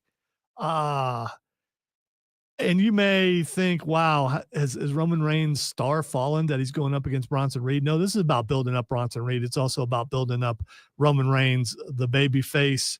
I don't think he gets his shoes back. I don't. I think this is a regular match, so DQ's come into play. I think either Roman wins by DQ or the match is a no contest. But I do not believe for a second he's getting the shoes back. The Shulafala is just starting to build as a legend. I need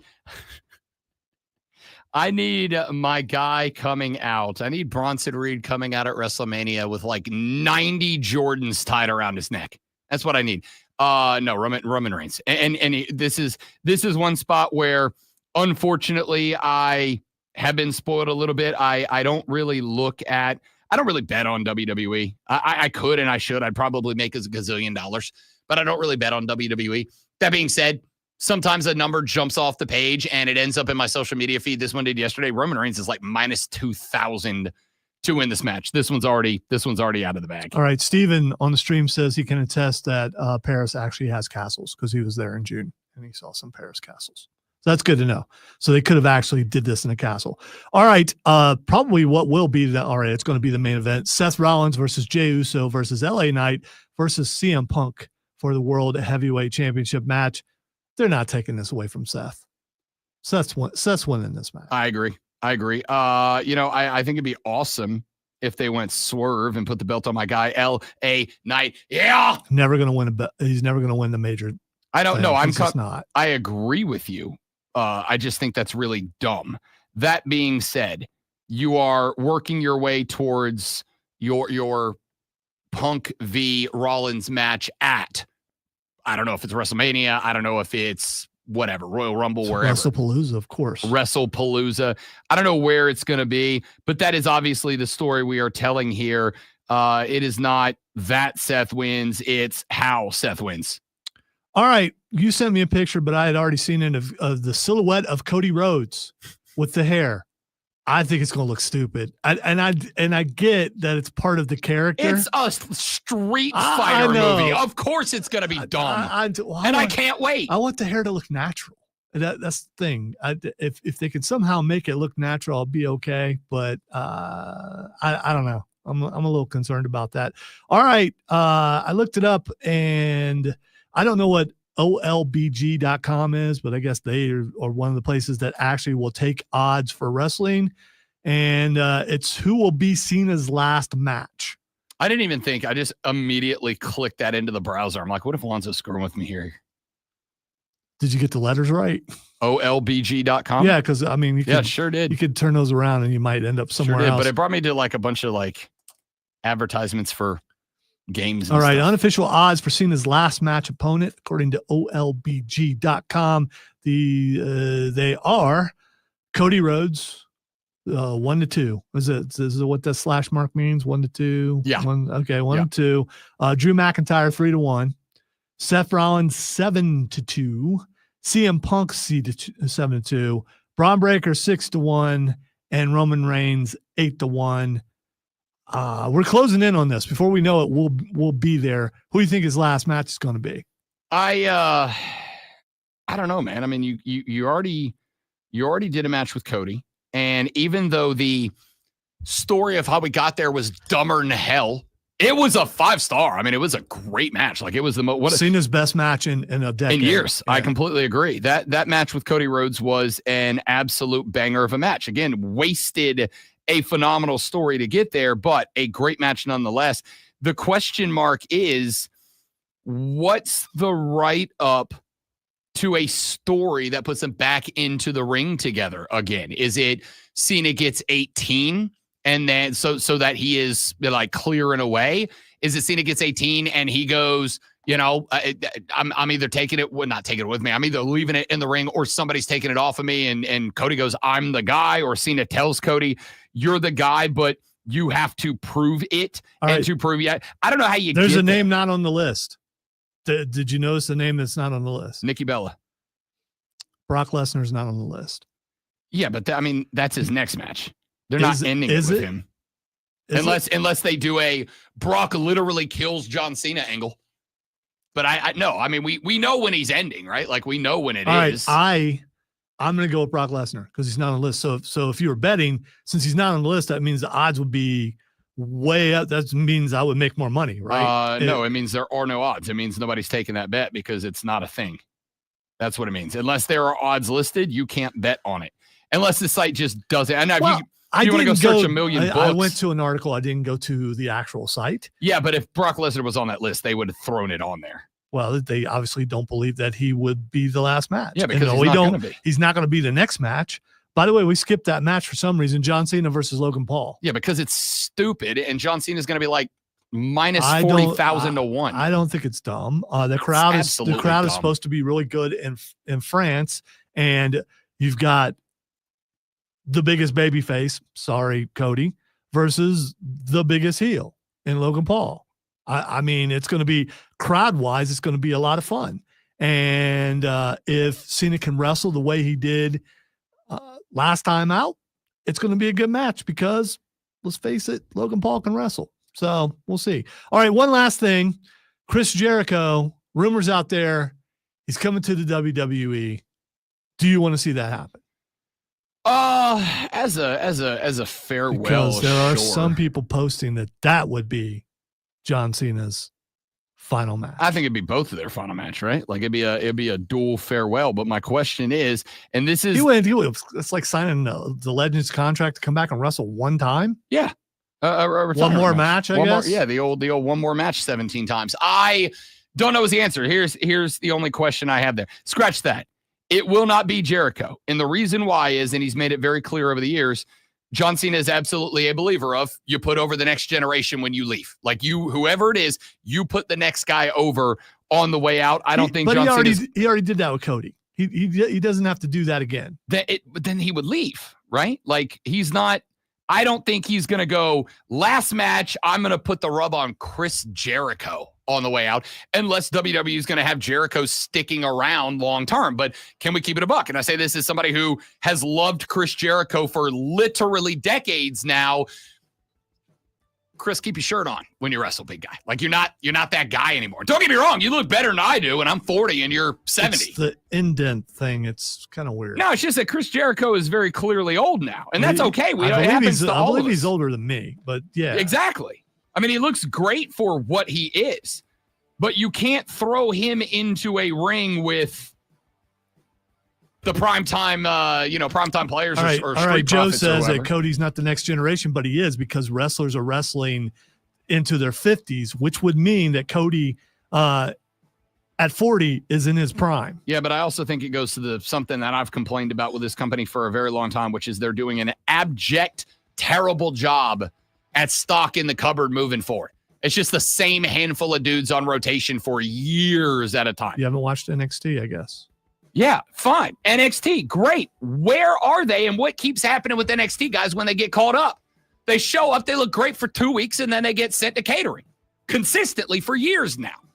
I want NXT guys to show up. I hope Trick Williams shows up and looks like a dog because he deserves it. But I think the biggest question in this entire thing is, will Rob remember next week? In fairness, I had it on a Google Calendar alert, and then what are you talking about? I hyped this all show long, as I do every Thursday. Back after this, the Rob Brown Show's on the Fan Upstate.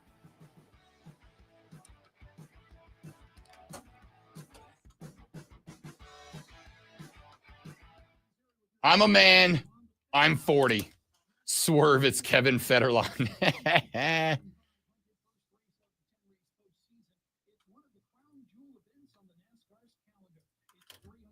You could be mid at quarterback as long as you had Derrick Henry and Mark Ingram. That's fair. That's very fair. All right, be right back, dudes. Don't go anywhere.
Yeah, I wish I would have been a college football player sometimes, you know? Chipotle? You a Chipotle guy, though? I'm a Chipotle guy. You a Chipotle guy? It's a lot of work. It is. Yeah. So, and someone else who we used to work with ate there every day. And so if I go there, it reminds me of that person. So, yeah. But in the end, it's a lot of work, a lot of decisions that have to be made. Yeah, but when they get it right, man. Yeah, when but they it's not get it about right- them getting it right. It's about you getting it right because you decide what you want on what, right? Yeah. I'm a big Chipotle So guy. you can't blame them. It's your fault for not mixing things together right. Chipotle has announced that students at Florida, Georgia, and Ohio State. Why the hell did I say Hawaii State? Student athletes at Ohio State, Florida, and Georgia will receive free Chipotle for the duration of the school year. The Mexican Grill restaurant chain, according to the Daily Mail, is handing every athlete at the three colleges in question customized cards, which entitle them to one free entree per day for 15 weeks over the course of the season. Ohio State University students were already offered the luxury last year, with Chipotle now extending the partnership. What is happening to me? The partnership. It's one word. To include two more elite athletic programs in Florida and Georgia. It is believed the initiatives will help nearly 2,000 college athletes benefit from NIL, end quote. First and foremost, I don't know if you know how much college kids eat. Chipotle might go bankrupt. What does Chipotle get out of this, though? Probably a lot of athletes having their pictures taken, eating and in Chipotles. Like, it is one thing to say we're going to hand it to everybody. It's another thing to go, here's the deal, man. We're going to give you a free Chipotle, whatever you want, every single day. But the deal is, if you come in to get it, Julian saying, we get to take a picture of you eating in Chipotle. Are you good with that? That's my guess. That's my guess. We'll see what happens. Hey, here's another fun college football story that I'm real interested in. Nebraska, I've already told you, going to put a bet down on the Huskers at 7-1, 7 and some change to 1 to make it into the college football playoffs this year. If there is a dark horse team out of the Big Ten, it's the Huskers to me. I also know that a good chunk of the reason is going to be because their home field advantage is about to get a boost. Nebraska has become one of the most recent schools, along hilariously enough with Army, that will serve alcohol at their home football games. Athletic director Troy Dannon said that last season they would serve beer this season in Lincoln, Nebraska. That stadium holds just over 80,000 people. They are ordering 121,000 tall boy beers per game. That is an average of 3-ish beers per drinking person in the stadium. Is that a name brand or is it a size of the? Tall boy is a tall can. It's usually 16 ounces of brewski. So it's like a beer and a quarter of your regular beer. Why don't they call it tall man? I don't know. I wasn't there when they named it. They didn't ask me as the beer czar, which I should be. If that was a real thing, I would 100% nominate me to get it. 121,000 cold tall boys. Their athletic director made a promise that the team would not run out of beer during home football games, which is a thing that has happened, but it usually predominantly happens at places that have a reputation, like LSU. Happens all the time. 85,458 fans. Of that, it is estimated that 8,500 of that number are students. And so they're saying they take that out. That's 77,000 fans that can drink a beer. Then you assume that, let's say, 80% of those fans are drinking age. And then if you assume that, let's say, around 60% of those will drink a beer at the game, that is around 37,000 fans in that building who will be willing to drink at least one alcoholic beverage at the game. That means per drinking fan, if my numbers are, let's just say, close to reality, that is around an average of 3.27 beers per person before alcohol sales are cut off at the end of the third quarter. I'm going to keep it a buck. I can pull my weight. I do one in the pregame while the boys are out there stretching. I do one in the first quarter, one in the second quarter, one in the third quarter. I'm in a good spot there. Now, according to Nebraska, they have not released if seltzers are included in this. However, this does include non-tall boys as well. So a good chunk of those will be regular 12-ounce beers. But we'll see how that plays out. 121,000 beers. I have to assume the folks up there in Lincoln, Nebraska, are going to take that as a personal challenge. I'll keep it a buck. I would 1,000. I am getting my 3.27, and I'm going to try to get to 5 just to help out somebody else hit their quota. That sounds like a personal challenge, and I respect the crap out of it. And now, the Rob Brown Show presents Twitter. All right, time to look at what is Xing, and Rob Brown will tell us why. The first thing that's Xing is Fox.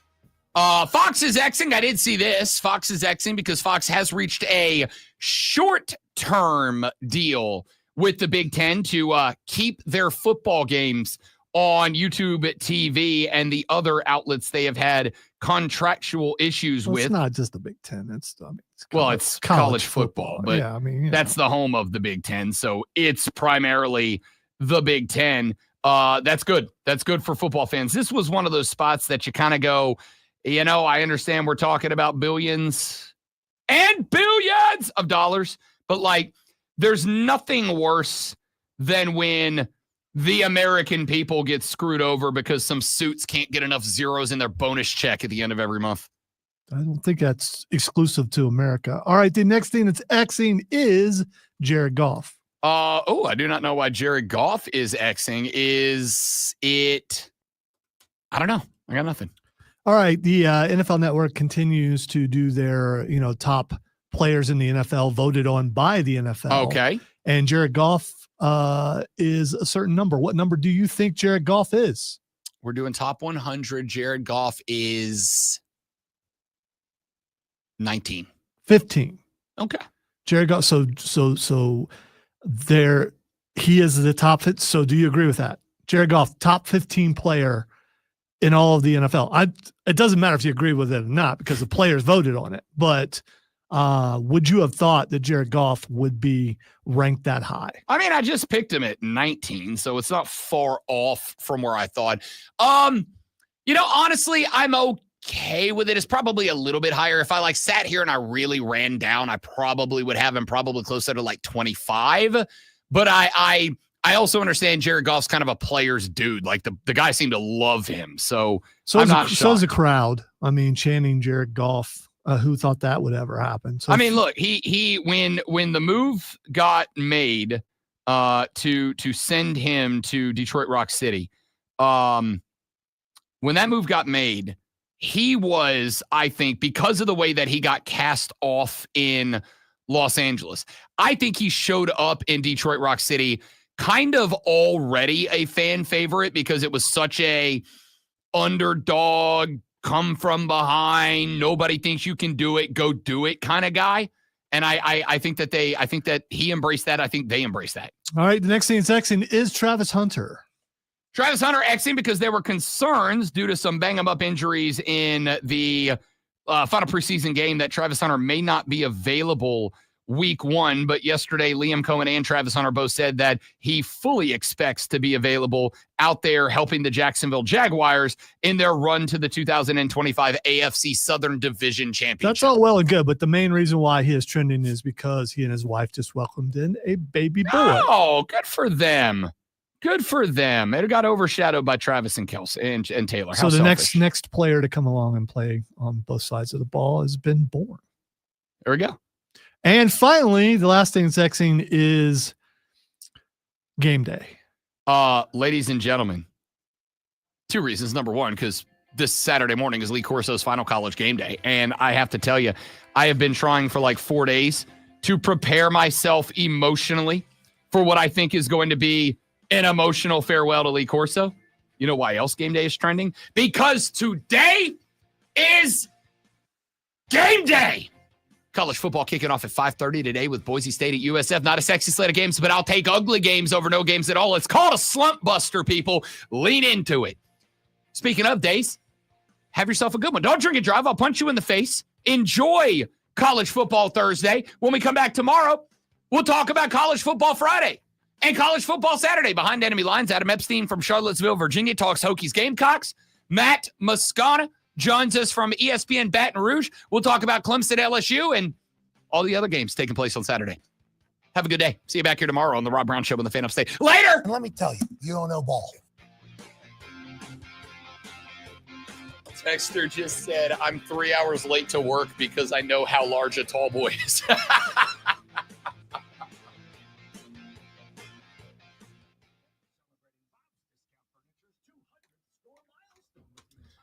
All right, dudes and dudettes. That's it for us. I got stuff to do. Thank y'all for being here. Can't believe Jeff Jarrett's former babysitter got so much attention. Oh, man. Y'all have a great day. Thanks for being here. Tell your friends about us. We're trying to get rich, famous, and retired. We don't care what order it's in anymore. Just that they happen. Adios.